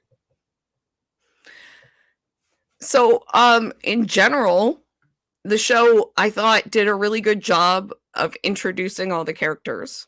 Yeah. And showing how they were different. Yeah. They had really nice, each character had a really nice moment, I think. And it didn't feel compelled to introduce them all. Like, we still have an Andorian character to be introduced to. Mm-hmm. But I was thinking just now, like, you think about Uhura has her moment where they have an alien running loose in the ship, and because she's been listening to the communications from the surface, she knows what their sport is and how to talk to the guy about the sport and calm him down about the best teams and what the best matches are. This is also the best interpretation of Nurse Chapel. Nurse Chapel, I was going to say, who is, kind of casual, fun, like laid back, sounds like she's almost got kind of a California accent. Sounds a little like Romy from Romy and Michelle, almost like in that throaty kind of voice, and is a biogeneticist who can make disguises by altering your DNA, which was pretty freaking awesome. It was I love this episode. I love this episode structurally. I love it thematically. It was this is classic Trek. This is the Star Trekiest Star Trek that ever Star Trekked. Mm-hmm. All the stuff shot on the surface is shot at York University, by the way. Which I find hilarious. When they're walking through and getting them through security and walking them through the halls, that is Very Hall and the Very Hall link. I used to work just off of there. I find it freaking so funny that they're just walking through this. They're like, this is our serious government buildings. I'm like, that's where I go to school, man. So no, like I had this. I brought this up. I had this issue with Discovery, whereas like Saru's home planet is like, I go biking by there on the regular. I'm like, it's Very Hall. It's Very Hall. They're walking down. I work over there. It was great. But it has a good look for it. I mean, I think their mission control was one of our lecture halls. I'm pretty sure. There is one episode of TNG where they try to pass City Hall off as a alien building. I remember that. It flashes through the gateway, and I'm like, oh look, it's Nathan Phillips Square. Yeah. So it's actually it's got a lot of good points to the episode. I feel like I really like Lon. I feel like the point where Lon Nui and Sung took the shot to change her genetic code for the disguise without the sedation was meant to show like what a badass she is, and that she has some issues with being unconscious around other people. But also, like, just I think they were like trauma. It hinted at trauma. It hinted at trauma. It certainly Like- hinted at trauma, and they talk about it later about the Gorn, Yeah. and her surviving the Gorn. That is I'm not a continuity person. I usually make fun of continuity people, but that is a continuity error. The Gorn Federation and Federation have not made contact yet. Get your facts straight, Star Trek. What I quite enjoyed about that is her not taking it with the sedation hinted at trauma, which she explains later that you know, her whole entire her whole ship was killed by Gorn except for her. That they were all surprised when they died because they were Noonien and Sung, they were super soldiers and genetically superior. So how would Gorn kill them? I mean, Gorn are. I guess they're. I'm wondering if that is a continuity error. I'm wondering if Enterprise changed history. They may have. So, just deal with my Star Trek too deep knowledge of the fucking franchise for a second. So Kirk fought the Gorn very famously in the rubber suit. That was supposed to have been the first contact between Gorn and humans. That obviously hasn't happened yet. That's why I was making a joke about it being continuity error. Which technically is, but who cares? Things can change. Although I'm wondering if it actually is a continuity error now, because Archer also fought a Gorn, and I'm wondering if that show being all about time travel, if that might have actually changed history. It's possible, And this may actually be a subtle acknowledgement of that. Yeah, it may be. So, but that I thought that was a really great discussion because it pointed out it's like people were, she's Noonien and Sung, is she of that line? And it pointed out pretty obviously that she was genetically altered, that her family was genetically altered. Yeah, and that she doesn't think like the rest of them, right? Yeah, and that's why she was. I mean, I'm wondering if that's why she didn't want to be sedated, because she doesn't want them to know. Everyone knows. I think she just didn't want to be sedated because she was super paranoid about having her DNA fucked with too, which I thought was telling as well. Yeah. But I think she just didn't want to be sedated because she's been through an experience where, people were used as breeding pods. Yeah, that's fair. I'm I probably wouldn't want to be sedated either. But I thought it was also a really elegant way to show that a character is a badass without making them fight or show that they're a badass. They injected her and she just sat there and her face didn't move and she didn't move. She didn't twitch. She didn't make a sound. And they said it was incredibly painful. And I'm like, that's a hell of a way to show a character can take a lot of pain. And I'm like, wow, she's hardcore. Mm-hmm. Yeah, I liked her. I liked Ortega. I liked Ortega a lot. Yeah, Ortega. Why is it always on when I'm in the captain's chair when the alien got loose from med bay? But I also felt so the show did. I liked the show was confident enough to make Ortega a character, but also not have her Discovery has this problem, and where the bridge crew, we eventually get to know them and they eventually become characters, but for the first 2 seasons they just refer to people who's that? I don't know, because people aren't properly introduced. So I like that they introduced her, even if she's not that integral to the episode. It's just this is even I don't know how important she's going to be overall. But she has a personality, and you know kind of what she's like.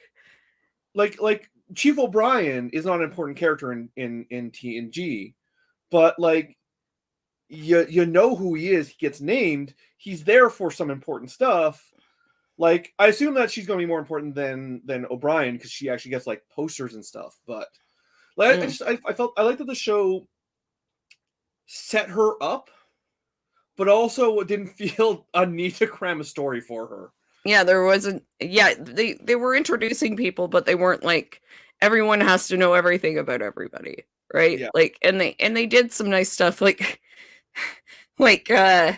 Lon Union saying, like, pretending like there was a situation with her and she needed help, and then going, his neck, when she was asking for help, and to try and indicate that Spock should nerve pinch these guys. Yeah. And then going, God, you took you forever to take a hint. Like, that was great. It was also nice. I really enjoyed seeing Spock on Vulcan with his long hair and his very expressive for a Vulcan fiance. And I love the scene where they kissed in the restaurant. they're And like, the guy's like, I'm like, sorry, you're gonna have to do that somewhere. Yeah. I thought that was good characterization. They just, all they did was kiss. It was a very decorous kiss, and they're like, and the Vulcans are like, not here, guys. I'm sorry. We're gonna have to call your father Spock. I'm sorry. We do not tolerate your Chancellor Sarek, do you know what your son is doing? Oh my God. Scandalized. So it like, I don't know if they watched the Vulcan episode of Lower Decks or not, but it really harkened back to, like, in Lower Decks they kept having this gag where, like, the Vulcan character did, like, really minor things and the Vulcans were like, this is unacceptable rebellion. Yes, I know. She would say just things like, I really liked T'Pring. T'Pring was I was like, she's very expressive. Like, exactly, I said she's very expressive for a Vulcan to Gary, and she was very snarky, and I really enjoyed her. So T'Pring is also from the original series. You remember that you may not remember the episode, but you remember the episode, like, as like when Spock and Kirk are fighting with those things, and very famous song. They are fighting for which one of them gets to marry T'Pring. Oh wow, that is the plot of that episode. Well, she was very enjoyable, and she was also very funny when Pike called up Spock and, Spock, are you naked? No, Chris. But he was about to be. I like her. She can be on more. Keep her around.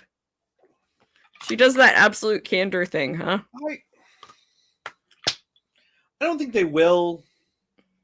I'm just thinking, like, the lack of female Vulcan characters in Star Trek. It's too bad. There is T'Pol, and they could bring T'Pol back. I don't think they will, but they could. She'd be pretty old by now, eh? Pardon?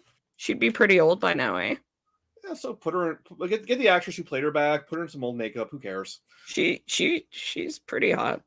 Because Vulcans live for like 300 years. Oh yeah, no, I'm just, yeah. She's very attractive. I would not mind seeing her again.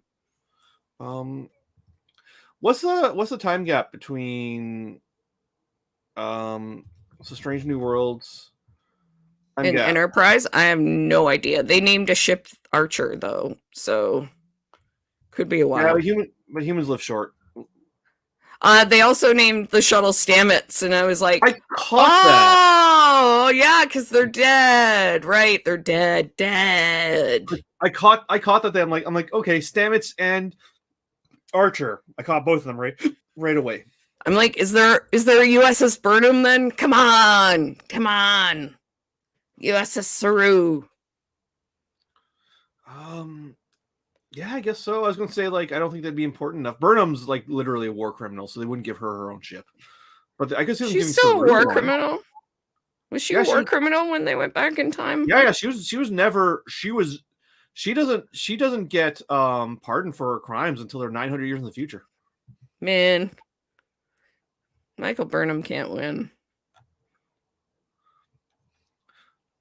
I mean, on the other hand, she'll always be remembered for being the one who started the Klingon Federation War. Oops. Oh well. So this is a timeline of when the shows were made. This is not a timeline of when the shows take place. There was a USS Archer in the 24th century as well, apparently. There are probably a bunch of ships named after Archer. He was the first captain of the first ship. Yeah, and then there was, the Starbase Archer in the future. So all the Star Trek Archer. timeline. Jesus, this is complicated. Oh my god. 404. God damn you, StarTrek.com. I wouldn't worry too much about it right now. Well, StarTrek.com, that's a strange thing to have a 404 for that. It looks like it's a Pinterest link, so I think they had it on StarTrek.com and then Pinterest killed the link. Ah. It's all right. There are others. Star Trek Online. I don't care about the Star Trek Online. So yeah, there are now there are multiple distinct Star Trek timelines because there's TV show timeline, there's the book timeline, and there's the Star Trek Online timeline.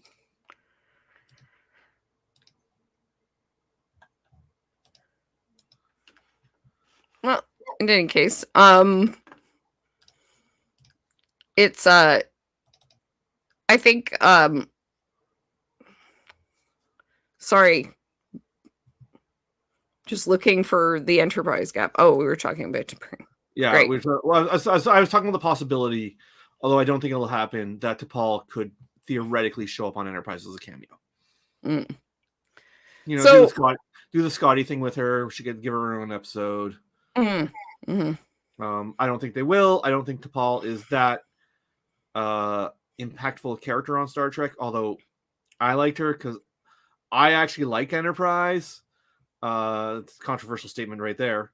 Flawed but enjoyable is what I'd say for Enterprise. It handles its Enterprise is terrible at its human characters, but does all of its alien characters very well.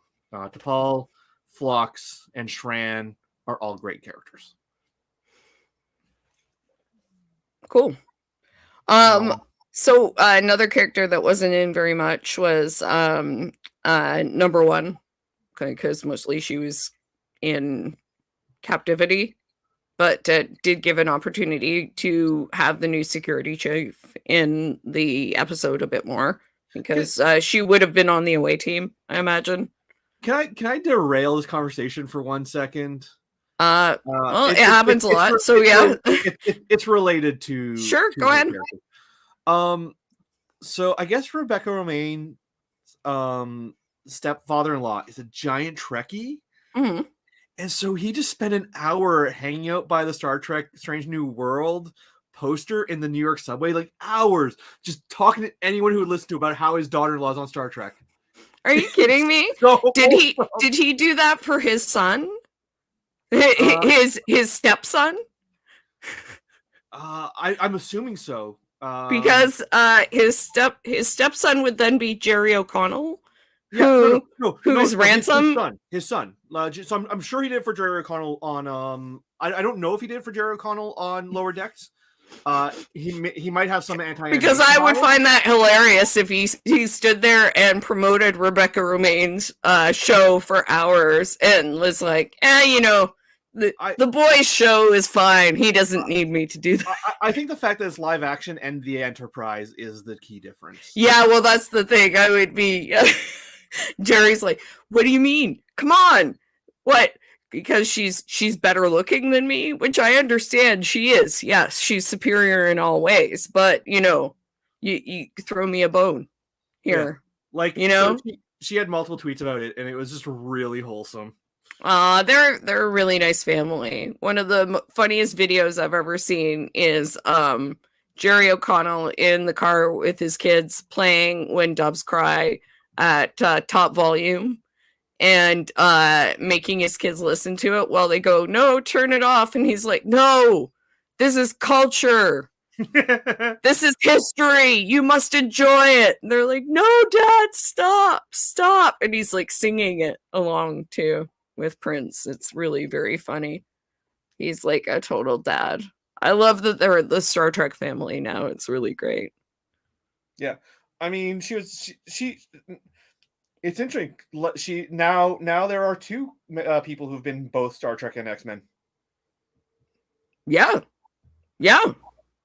she was great. She was really good. I mean, those X-Men movies are crap, but she was a trooper. She let herself get painted blue and covered in scales. I mean, girl, I salute you.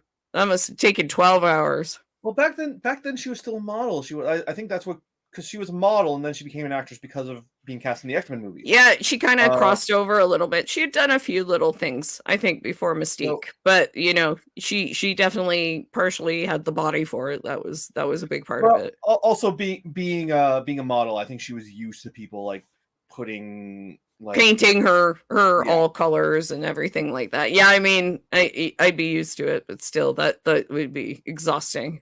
One of the best parts of the new X-Men movies was when Jennifer Lawrence turned into her. I love that. I've only ever done that kind of makeup once, and like it was fine, but I was real fidgety by the end. Yeah, itchy, I'm sure. I was a zombie in Resident Evil. So I enjoy Ethan Peck. Oh, cool. I enjoy Ethan Peck. I enjoy everybody. So why I mentioned that I hadn't seen The Day the Earth Stood Still is a discussion we were having just before we came on about the ending, which I really liked at first. And then I was like, oh, was that a little bit like, you know, the superior species telling the other species like how to do things? And then I realized, I'm like, it could be read in both ways. And then hang on, just let me finish this. And then I realized, as we all saw at the beginning of the show, Pike was watching The Man Who Fell to Earth, which is where, you know, the Klaatu Verona Nikto thing, where the Day the Earth Stood Still, not The Man Who Fell to Earth. Sorry, keep calling it that. The Day the Earth Stood Still, the Klaatu Verona Nikto thing. The guy comes down to try and stop us from nuclear war. Mm-hmm. And so, not knowing this, you know, how this movie is like basically an anti-Prime Directive movie, and how this guy basically comes down to say, I'm going to interfere and stop you guys from killing themselves. Yeah. I didn't see that connection. And so knowing that connection on top of it, I see what they're doing a little bit better. And it's not like the usual kind of Star Trek colonial thing. And so now I'll go on to, you know, how you looked at it. Sorry. So we had this conversation a little bit before we went on air.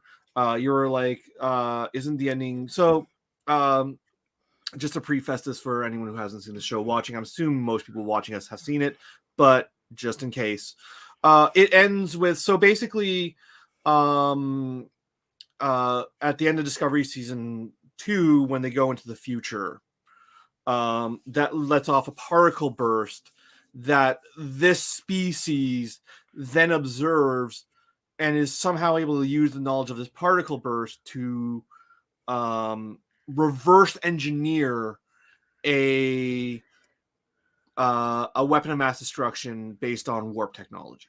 Yeah, like a nuclear bomb. Like everyone else has created warp technology first. Well, Spock says it's possible to create a nuclear weapon before particle physics. It's just no one has done it before. Yeah. So Pike is just like, well, Prime Directive doesn't matter. We've already fucked this up. Well, not the Prime Directive. What is it? General Order 1. Screw General Order 1, he says. Okay, yeah. So the General Order 1 doesn't apply here. We've already interfered. Yes. This is our fault. We have to fix it. We have to fix this. We're already involved. So he then is just like, all right, show them the Enterprise. Mm-hmm. Well, before that, he tries to negotiate, and she's like, this woman is actually great. The woman who plays the leader is really great because she's very good at being imperious and snotty. And I thought it was really good, like a good balance of like, I'm going to try and listen to you, but fuck you guys. She played a U.S. politician to the T. Yes, she did. It was very good. And she was very well dressed. Her uniform was beautiful. Yeah. Good job, costumers. She basically said the person who has the biggest stick wins. And started to hustle them out. And Pike's like, okay, show him your stick, Enterprise. Yeah. He's like, I have the biggest stick, motherfuckers. Yeah. Okay, listen to me. You're going to have a negotiation. So, and then he basically ends up broadcasting throughout the whole planet the history of the decline of Western civilization, not of human civilization, not just Western, of just human preface this, civilization. why I had a little issue when I thought about it afterwards is he gets them to meet, and they're broadcasting the meeting around the world, and they've had them, like, the two different factions. Yeah. And they are actually having a negotiation, and they're negotiating and arguing, and he's watching them, and they're having on the ship, they have a conversation, and something tweaks for him. Yeah. Oh, about Lon Noonien saying that you don't think you have to think you're going to die in order to be afraid of it. Yeah. And so that's when he tweaks in, and he just beams down in the middle of the negotiations, and then that scene that was very cute. He was like, "Hi." This is just fantastically acted scene. I really, yeah. So then he just gives him a treatise on here's what happened to Earth, and we only survived because the Vulcans showed up. So he's just like, here's nuclear winter, here's the eugenics wars, yada. And the reason why, so there is a colonial reading of this, but I don't read it as colonial for one simple reason. The aliens are us. This is Star Trek. Like, it's clearly meant allegorical. Oh yeah, yeah. No, I fully agree. Yeah. It was basically like, hey guys, we're about to kill ourselves. So yeah, so the argument is it's fundamentally an anti-war treatise. It is the aliens are stand-ins for us, therefore it's not colonial because the aliens aren't a stand-in for an other; they are a stand-in for us. So there's nothing other happening here. It is very clearly the show is just going like, this is you. And it was, and I mean, and you can see that, and that is an excellent point, and you can see it in the aliens. When you look at the alien crowd, it is like an Earth crowd. They just have shit on their faces that make them look alien. Yeah, it's plausible. They have the least, and even like the makeup isn't like, the makeup is just not like Star it's like Bajoran sort of thing. It's like Cardassian makeup, right? Yeah, like it's not like Star Trek Discovery makeup where they really try very hard to make the aliens look non-human. Mm-hmm. Like this is like classic TNG style. Like, we're putting some shit in your forehead, but they're basically just people. Mm-hmm. Yeah, and they dress basically like people. They look basically like people. There's a gag where they wear suits and they have shorts, and Spock is confused. That's the closest. That's like the most alien thing they get. Well, and there's even a point where a woman starts to notice Spock's ear moving because the genetic coding is start to wear off, and she notices partially because she's like checking out Pike, and she's like, "Hey, you're a hottie. How's it go?" like, in they're equally attractive in this species as they are in human species. And like, I also want to get into like, when we leave this, I also want to get into like how I love the pacing and how classic, like, solution, problem, solution, which is very classically Star Trek. Be like, oh, we can do this space magic, but here's the complication. Complication is like Spock's half is two different races, two different species, so like his genes kind of fuck with the process, like solid stuff. But not like much better. Fuck Spock again. But yeah, like just to get to the core, like this is why I like this is why I like it is specifically because of that scene actually that I like this episode so much.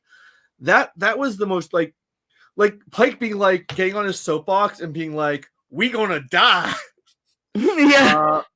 Is the most Star Trek is like the most Star Trek thing to ever Star Trek. Like, it was. Yeah, I remember Star Trek. I remember watching that scene and thinking, I really hope a lot of people see this, because I think people need to see what it would be like to watch these cities destroyed. To viscerally see that, to understand that, to get in their head that it is something that could possibly happen. Like, My- watch Paris, New York be knocked over by a nuclear blast. Like, go, please. My worry is that, and this isn't the show's responsibility or fault. My worry is that people are gonna be like, "Oh, now they made it political."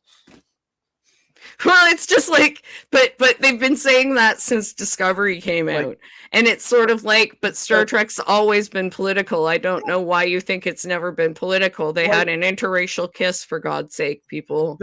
There's one of my favorite episodes of TOS is the episode where they have the two aliens who they're like split down the middle, white and black. Star Trek alien, yeah. We used to call Chess. Chess had Gary's first cat, basically, that we got him had a black and white face, so we called her Star Trek alien cat.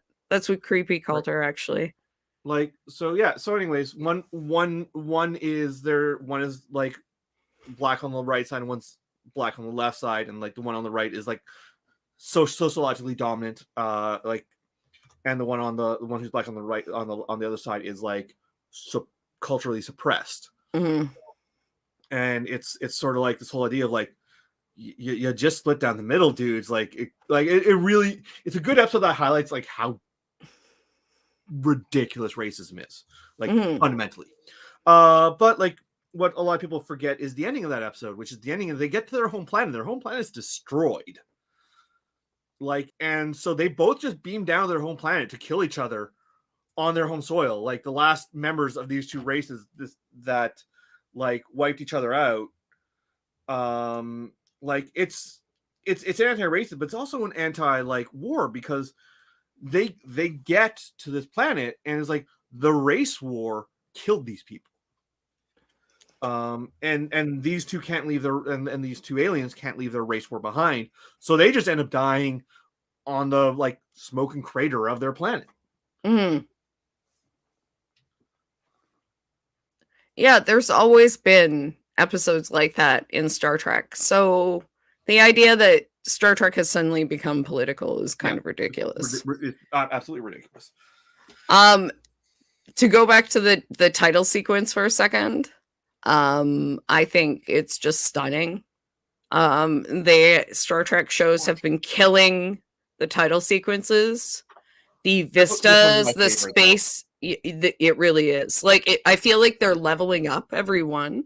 It's crazy. It's on the level of Prodigies. Like Prodigies is so stunning, and it's like right up there with Prodigies. The song is so good too. The song is so good, and having the theremin there at the end, I was like, okay, that's really great. I really like that. I'm a sucker for theremins in Star Trek songs. I think they've really gotten that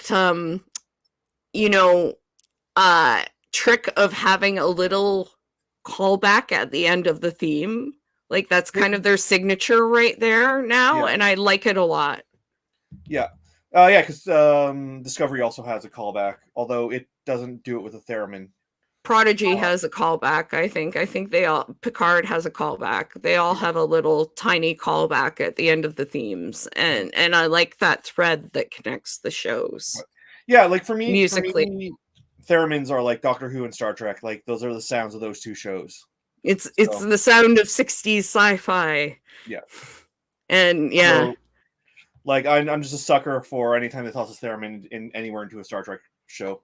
And I think it needed it. And like I was saying really at the beginning, I think it gives the Enterprise, like the old school Enterprise has TOS, which is like a model and looks pretty good for the 60s and the amount of money they had, which was nothing.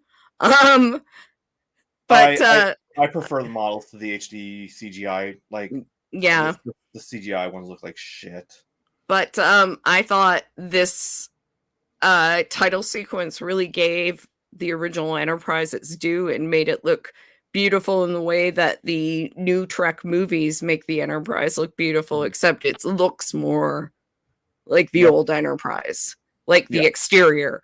Like I can see what you said about the bridge. The bridge has callbacks. The bridge looks more like the, dark lighting, Discovery Bridge, but it has like the railing. It has a few things.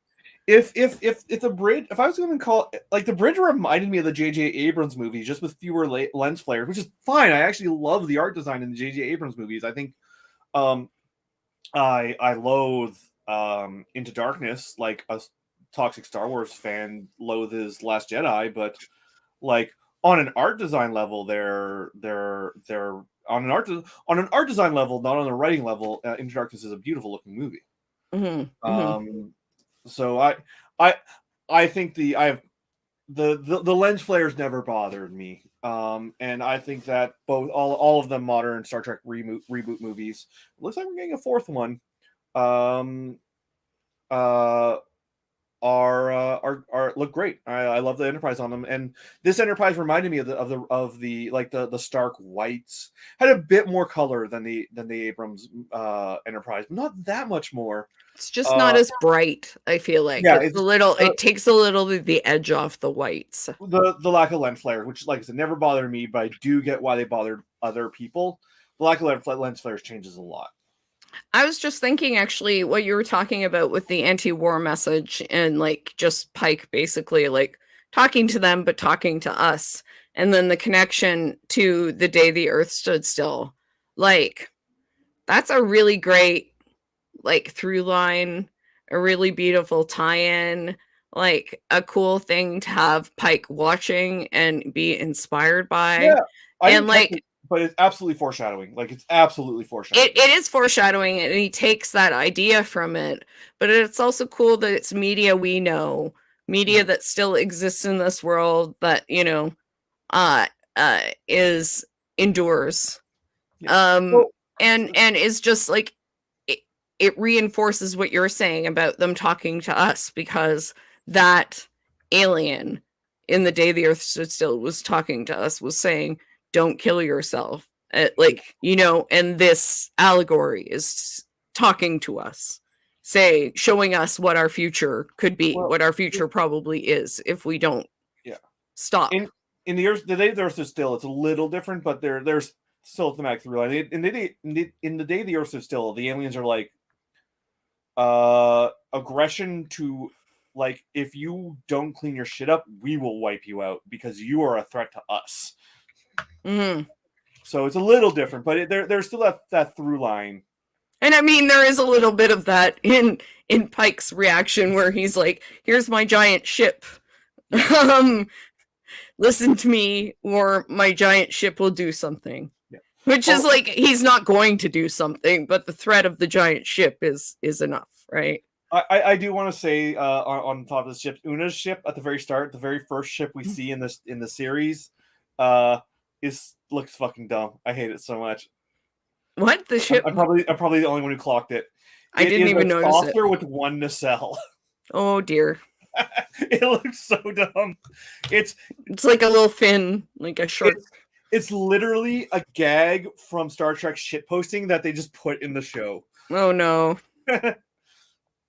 Oh no! I just think I'm like whoever made this scene is on Star Trek shitposting, clearly. I also enjoyed that the Vulcans invented first contact, and they like to tell everyone about it all the time. So they very definitely didn't. Apparently they did. Apparently they did. That's what they claim. I'm sure they claim it. They clearly didn't, because clearly the first contact was happening before that they were even like.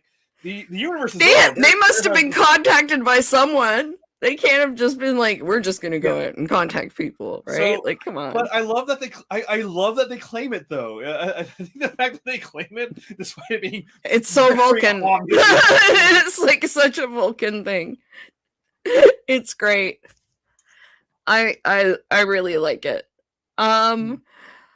So I'm curious about Sam Kirk. I know from some reading that he was played by Shatner as well, and he died. He's James Kirk's older brother. Played by Chris Hemsworth in the reboot movies. I thought his dad was played by Chris Hemsworth. Am I wrong? Isn't that Sam Kirk isn't his dad? It's his older brother, who was played by William Shatner. Then I am as well. Yeah, I'm mistaken about who that was. I guess he was in I don't know. I'll have to look it up, but basically, maybe it was in the pilot too. That resolves some continuity confusion that I had. Yeah, I'm pretty sure. Yeah, Samuel Kirk is his brother. Him that makes more sense than him being his father. Because I thought it was his father. I'm like, that timeline doesn't add up. There's no way he would. So I'm like, his dad's middle name is George Samuel Kirk. Okay. No, him being his brother does kind of make more sense. That does add. I'm not a continuity, like I will joke about continuity errors, but I don't actually care. But sometimes I do know enough of the Star Trek continuity that things do jump out at me. So him being his brother does make more sense. Yeah, I remember Anthony Mount being like, "Oh, I don't know if I'm going to be back for another season with Kirk coming in," but Kirk's. I think Anthony. He's in season 2, yeah, but like I only in one episode, as far as I know.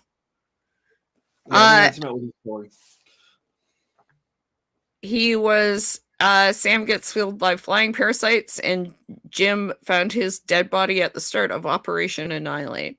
It'll actually be interesting to see, like, if they. I would be interested in seeing like Kirk as an ensign. As much as I don't generally like prequels, like exploring Kirk as an ensign on Strange New Worlds could be interesting. Yeah, I'm curious to see why they're gonna have them both.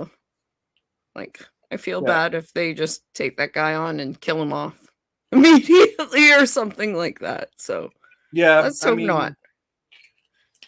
Yeah, I don't know. Like I said, my biggest issue with Strange New Worlds is my biggest issue with Discovery, which is that it's a prequel, but it's not the flagship show, so I have less of an issue with it. Yeah, it's gonna get weird at some point, but I guess they have some time. I don't know. I mean, the problem is that it's Discovery forced it to be a prequel show. Mm.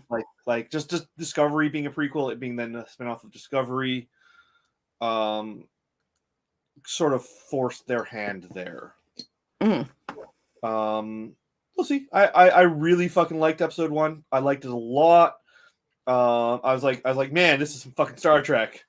Yeah, it was very enjoyable. I thought they really had it together, which was nice. I don't know where it's gonna go, but it seems like it's gonna be really easy for it to be serialized kind of monster mission of the week stuff, which is supposed to be serialized, unlike the other shows which are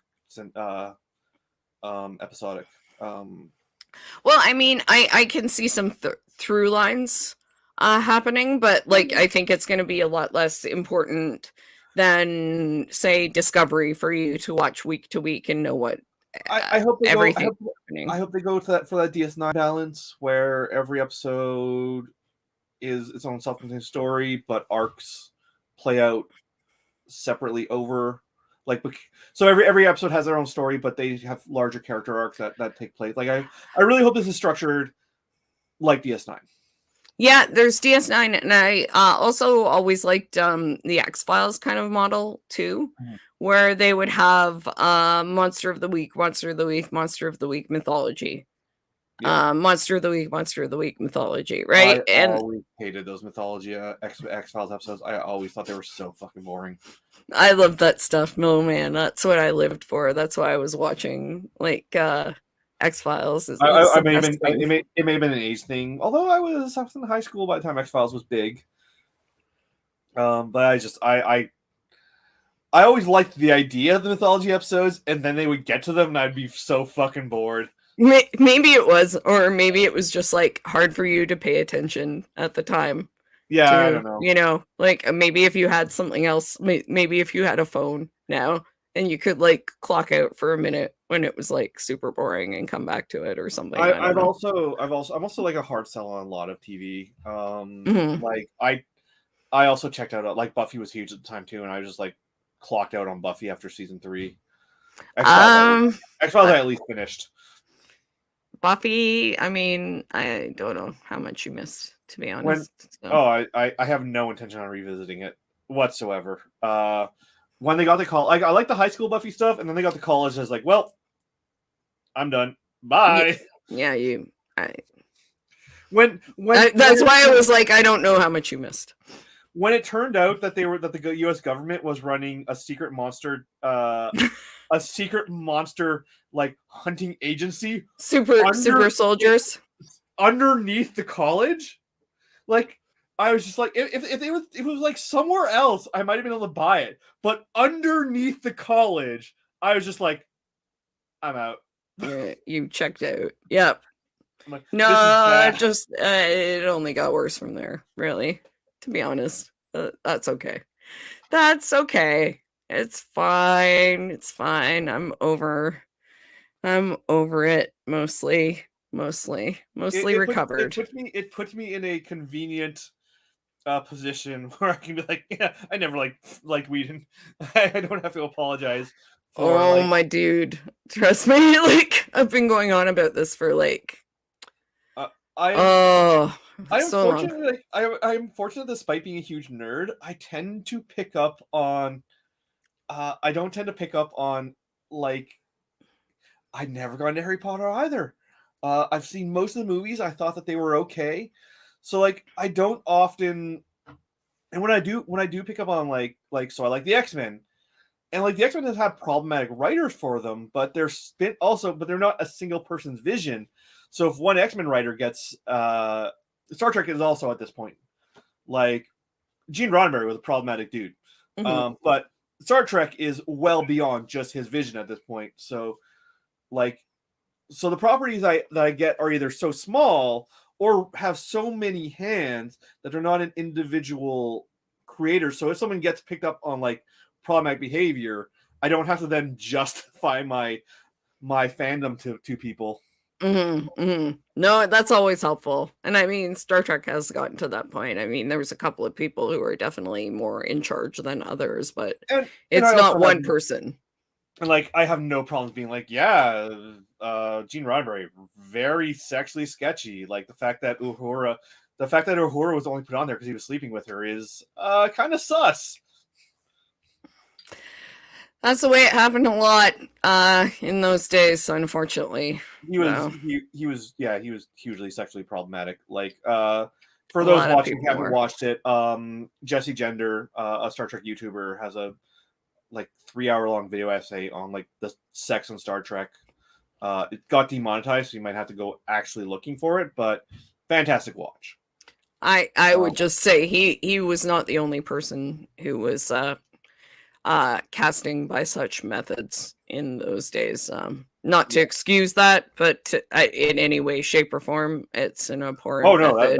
That was just Hollywood in the 60s. Yeah, exactly. That was just Hollywood in the 60s, and sucks that so many women and people had to go through that, because I'm sure there are many men and others that had to degrade themselves in order to get work for whatever reason. And still do sometimes, as we found out. So, it sucks.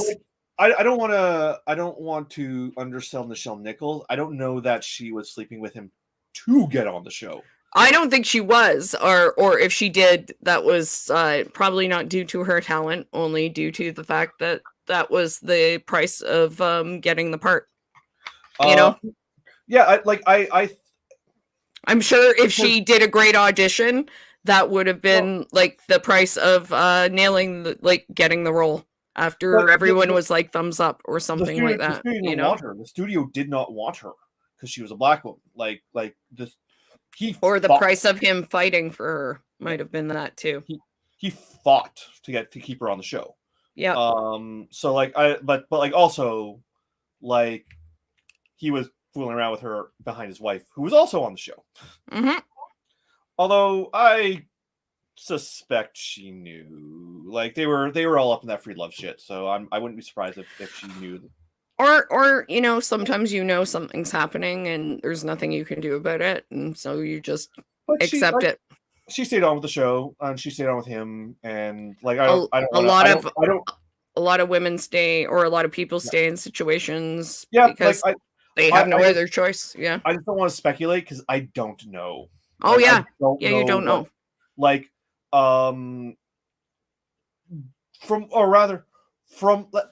From what I do know, and I don't know the particulars of their relationship, but I do know that Gene Roddenberry was at least open to the idea of polyamory because he wanted to include in Star Trek, and it was not. Right? Yeah, I'm just saying, just because a dude is open to polyamory and sleeping with a lot of women doesn't mean his wife's like necessarily cool or happy with it. I've been living as a polyamorous person for like a decade now. I believe me. Yeah, I'm sure you've come across that dude many times. Yeah. Yeah. So, and like I said, I don't want to like. I would not. Let's just say I would not be surprised if I found out that they just had an open marriage. They're from the free love scene. I know that he wanted inclusions of polyamory and homosexuality in Star Trek, and Berman would not let him. Mm-hmm. He wanted to have a gay orgy in the background of Ryza, and Berman was like, "Are you fucking crazy? We can't do that. Well, let's shut us down." That would have been nice. All I'll say is Majel Barrett is a queen, and she doesn't deserve any I would say any shit she would get for anything. I dropped the Lego. I'm gonna step on that later. I know it. Well, let's hope not. In any case, do you have any other predictions for Strange New Worlds? Nope. We know they teased the one character. There's one cast member that hasn't been introduced yet. They teased him at the end of episode 1. That is the blind character, correct? Yes. The Andorian. I forget. He like his subrace has a specific name. They're like white Andorians who are blind and have psychic powers. Mm. They're a big part of Enterprise. So it's interesting how like Enterprise is becoming like canonically important, considering how much people don't like it. Like I liked Enterprise, but I'm a minority here. Mm-hmm. And even then, like a lot of people didn't like it. I mean, I don't hate it. I didn't watch much of it, but I don't hate it like some other people do. I watched Enterprise like 15 years after it aired, so like a lot of the baggage had been like I get like the September, like when Brazil gets toasted in a clear September 11th allegory, that reads different 15 years later than when September 11th has just happened. Oh, well, yeah. I mean, we saw Enron the musical, and that was, I think, 10 years after September 11th, and it still did not go over well in New York. So, I mean, distance really does a different thing after a while. So, I mean, and like the first season, the first 2 seasons of Enterprise are genuinely rough. It doesn't get good until season 3, which is... They're called Anar, the albino subspecies of Andorians. That's correct. I have the rules for them somewhere on how to play them in Star Trek Adventures, which we will play someday. Excellent. I don't know when, because we're going to need time, and that was going to require there to be less Star Trek. If there is ever not Star Trek on TV, we will play Star Trek Adventure. We don't know for sure when the rest of Prodigy is happening, but there's still 10 more episodes of Prodigy. Is Prodigy getting a second season on top of that, or is it just probably? I haven't heard yet. I imagine episode 1 and done. Like no, I imagine they'll probably keep going with it unless it's like just doing terribly. Yeah, I mean, fair. Although, like, given 20 episodes is basically 2 seasons under current TV. There's a Prodigy video game coming too, so it must be doing pretty well to get a video game. Yeah, I would imagine so. I mean, I'm worried it's getting a second season. Yeah. Oh, it is? Okay. I'm worried the video game's going to be shovelware, but I'll probably check it out. I might stream it. I'll probably stream myself doing the Telltale's Star Trek game when that comes out. Cool. Yeah. More Star Trek video games is always good in my book. I can't. I hate MMOs, so I can't do online. But I'll play anything else. Yeah, I don't have a lot of predictions on where the show's going. We'll see more of how Pike resolves his future trauma, but beyond that, no bloody clue. Yeah, it's a little early to tell, I think. Yeah. Like, other than the thesis of episode 1 is just like, hey, Star Trek. Yes, it's guys, it's Star Trek. Like, this is of all, like, I have come to love Discovery, although it took me like 3 seasons to get there. And I love Lower Decks. Lower Decks is a deconstruction of Star Trek. This is the first, and Picard is just doing whatever Picard's fucking doing. Prodigy is a kid show set in Star Trek universe. So this is the first proper, like, this is capital S, capital T, Star Trek. Like, I think Discovery is Star Trek, but it's like a different form. Discovery is more ambitious. I think Discovery is more ambitious than Strange New Worlds.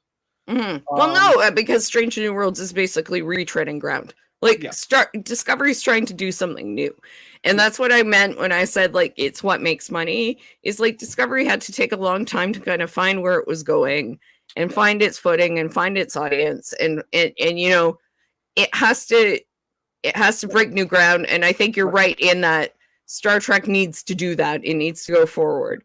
But this is the easy thing. Like, I don't want to say easy because, like, they have to retread the ground in a way that's compelling and interesting. This is the fan pleaser. So it's not easy, but it is the fan pleaser because it makes us feel warm and fuzzy. It's nostalgic. If you're not nostalgic specifically for that series, you can borrow that nostalgia from people who are. And, like, as a non, so I'm a firm. So this show would bug me if it was the flagship. Yeah, because it would just be like, okay, so what are you doing that's new, right? Yeah. But it being like, okay, we got Discovery doing the flagship stuff, and like, once Discovery stopped being a prequel, once it was like, okay, we're going to do some time travel shenanigans, we're going to set the show 900 years in the future. We're going to actually, like, boldly go. That is when Discovery started being good. Even if I didn't like season 3's ending, season 3 overall, I really liked, and I love season 4 to completion. So Hi. I have a cat screaming at me. I'm sorry. They are good at that. They want food. Feed them soon. Yeah, we're just wrapping up final thoughts. So yes, of course. But go on. Yeah, just explaining.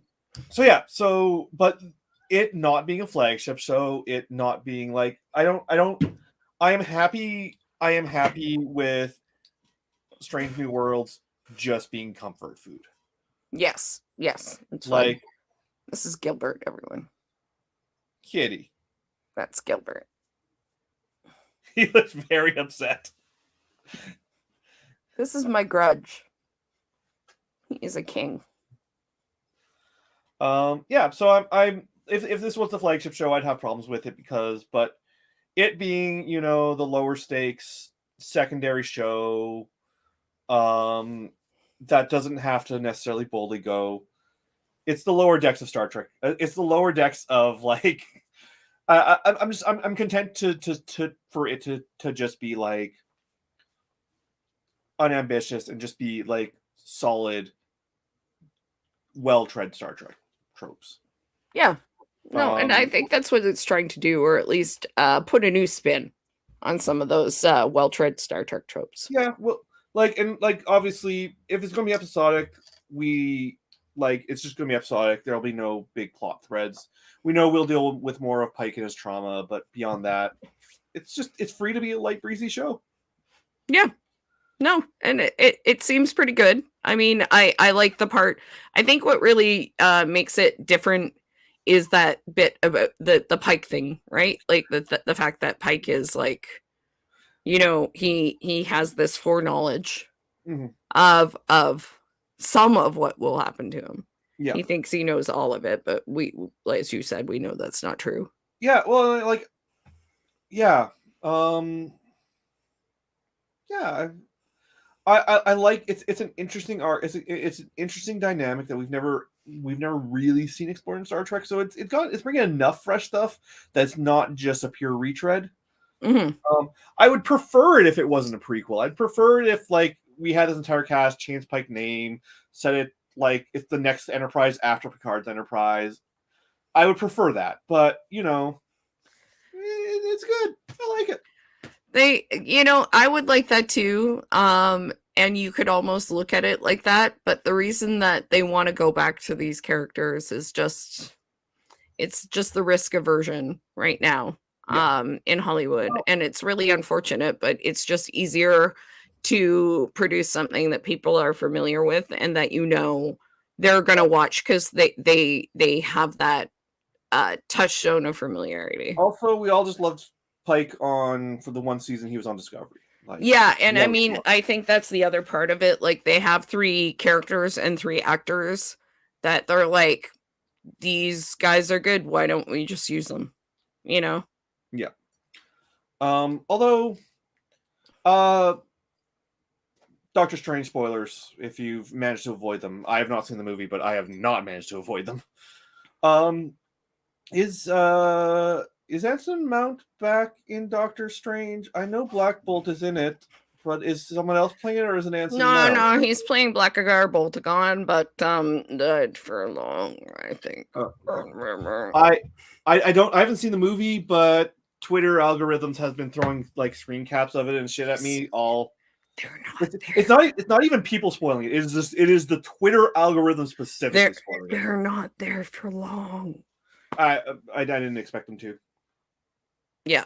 But it is him. I was wondering. It's him. They just use him because he was in that show. But that show is technically continuity, so yeah.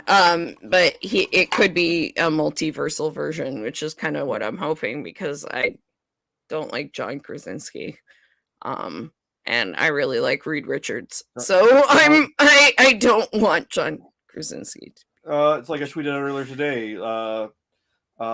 Chris Pratt breathed a sigh of relief as he's no longer the most problematic actor in the MCU, or the most boring actor in the MCU. Oh my god! Who should we cast as the smartest man in the world? Another boring white guy? Yes, another boring white guy. Jim from The Office? Excellent. I only know Krasinski from The Office. I do not like The Office. I only watched The Office because an ex made me watch it. I don't like it either. I sometimes have seen some reruns and I'm like... I have never seen anything else other than The Office with Krasinski in him. I have no idea how he is as an actor, but The Office is not good. I do not understand his popularity. Apparently he's a good director. He's only directed himself though, and then people are like, "Oh, maybe he can direct the Fantastic Four movie." And I'm like, he's directed 2 movies, and you're gonna give him a Marvel movie? Are you people crazy? Why do you like him so much? What the hell? A Quiet Place 1 and 2. Which I've heard are pretty good. But he directed himself in those movies, and I'm like, I don't think you can trust somebody who's only directed themselves. Well, I mean, other people in it too. I don't think that I can at least. I was going to joke that he probably just took all his cues from the CIA, but I don't think the CIA was involved with A Quiet Place. I think you never fucking know. I haven't seen them. They might be. Yeah, he was Jack Ryan, right? Yeah, that's true. He's a CIA super fucking fanboy. I believe he's. Is he? Oh yeah. Oh, I'm sure. Like, well, above and beyond him playing a CIA. There's one thing like if you're above him and beyond him playing like a CIA based character, he is like a CIA fucking fanboy. He is out there repping for them left and right. It's why I don't like him. Gary said that he's not a bad Jack Ryan at the very least. Like, he seems very confused about everything that's happening. So it makes sense because Jack Ryan's supposed to be an analyst and not like actually some sort of like super spy action guy. I know absolutely nothing about the character. He's supposed to be a CIA analyst who gets pushed into like suddenly being in the field. So he's supposed to be a big nerd and like, oh my god, I have a gun. What the hell? Yeah. That sort of thing. So yeah. And then he's on a plane and later. stops terrorists and stuff. Anyway, All right. Yeah. as the CIA does, obviously, clearly. I don't read military fiction, and No, he watch just military knows it fiction. from some of the movies. It's like Patriot Games and whatever with Harrison Ford and shit, you know. I didn't even know that was a Jack Ryan movie. Oh, there's a whole shitload of them that turned into movies. In any case, Anson Mount probably was in that movie because he signed a Marvel contract and they own you after that. Also, like, we need you for the movie. Get over here. Like they probably paid him like $10,000 for 5 minutes of filming. Like, I hope they did, but they definitely when they sign you on, they're basically like, we own you for the next 10 years, and anytime we need you for something, you have to show up. I don't know that would necessarily apply to him because he signed under Perlmutter, not under Feige. This is getting like contractual bullshit. It doesn't matter if you sign under different people; the contract still stands. Like the person that you signed under doesn't change. Feige ran a different division, though. It's why they can't bring. It's why they can't bring a bunch of the. It's why a bunch of the Netflix people, because they also signed under fucking Perlmutter. So maybe they're just giving them money to maintain the continuity. Because is that the same with Charlie Cox? Yeah, I don't think Charlie Cox fucking wants to be Daredevil. Like he is super fucking gung ho. But they're not. They've said that there are several of the. They haven't said whom, although I think we can guess that several of the Netflix actors will not be returning, either because Disney does not want them back, or because they have other projects and cannot make the time. Namely, I would think they wouldn't want. I would be surprised if the Disney contracts didn't allow them to just call them back. And anyway, it's pointless. The point being, like, so they don't want Iron Fist back. No one wants obviously back. No. And the dude who plays Luke Cage is otherwise indisposed. The rest of them very well might come back. It's just those two for sure aren't. I shouldn't say for sure. Those two are not expected to return. Mm-hmm. Disney is Disney. They can move money, so they might make it happen. But they have no culture. None of the Netflix people have any contractual obligations to return for Disney Plus shows. In any case, definitely Anson Mount will probably not have to do anything major for Marvel movies in the future. Certainly if he's booked up with Star Trek stuff. Inhuman flop, so yeah, well, I'm sure they're. Yeah, I don't even know if they bother with that character, and again in the future, it's probably just like a cameo. Yeah, Perlmutter got this idea that Inhumans were going to be the next X-Men. Oh yeah, I know. Yeah, and like it's and just for a TV show, they if they were going to do it, they definitely they tried it with Eternals too, and that didn't work out either, and that was a movie. So I think we'll see. I think the Eternals will be back. I could go on about Eternals as well. I have opinions. I have not seen that. I did not hate it. I haven't seen it. I love it, but I did not hate it. It is beautiful to look at. It is the most aesthetically pleasing of all the Marvel movies. I'm sure it is. The filmmaker is very good at shooting really beautiful things, and all of the landscapes were natural and not CGI, so that makes a big difference too. So yeah, Eternals is not as bad as people say it is, but it is definitely flawed. In any case, Star Trek. So we're only doing one show for the next little while, as far as I am aware. So in a couple of weeks, we'll have a couple new Strange New Worlds to talk about. Yep.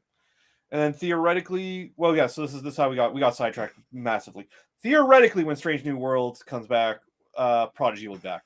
Theoretically, but we do not have Strange New. You mean when Lower Decks comes back? Prodigy will come back. Lower Decks isn't due out for. So October? You said when Strange New Worlds comes back, Prodigy will come back. When Strange New Worlds is over, Prodigy will come back. That's my guess. We don't know for sure, but that is my educated guess. And then when Prodigy wraps, we will probably see Lower Deck Season 3, because I think Lower Deck Season 3 is slated for October, I believe. Let me double check that. And then I think after Lower Deck Season 3, we might be a while before we see more Star Trek, because they're filming Discovery Season 5 now. So that's going to have to go through production. So they're going to need to render all the CGI and all that shit. Oh, it was ordered on January 22nd. When's it releasing? They may not have a release date yet. Picard Season 3 is already shot and going through. Oh, is it? Post-production, too. I mean, yeah. So Gates McFadden was just saying she was watching it and it sounded really good. The first few episodes. So hypothetically, then the release order will be Strange New Worlds, Prodigy, Lower Decks, Picard, and then when Picard wraps, we might see Discovery Season 5. Possibly, yeah. It depends, I guess, how long Discovery post-production takes. And yeah, that would be a really quick, like, because it's filming as we speak. So, but if they're already rendering all the CGI stuff, it's possible we could see it. I mean, that'd be roughly a year turnover. That would add up.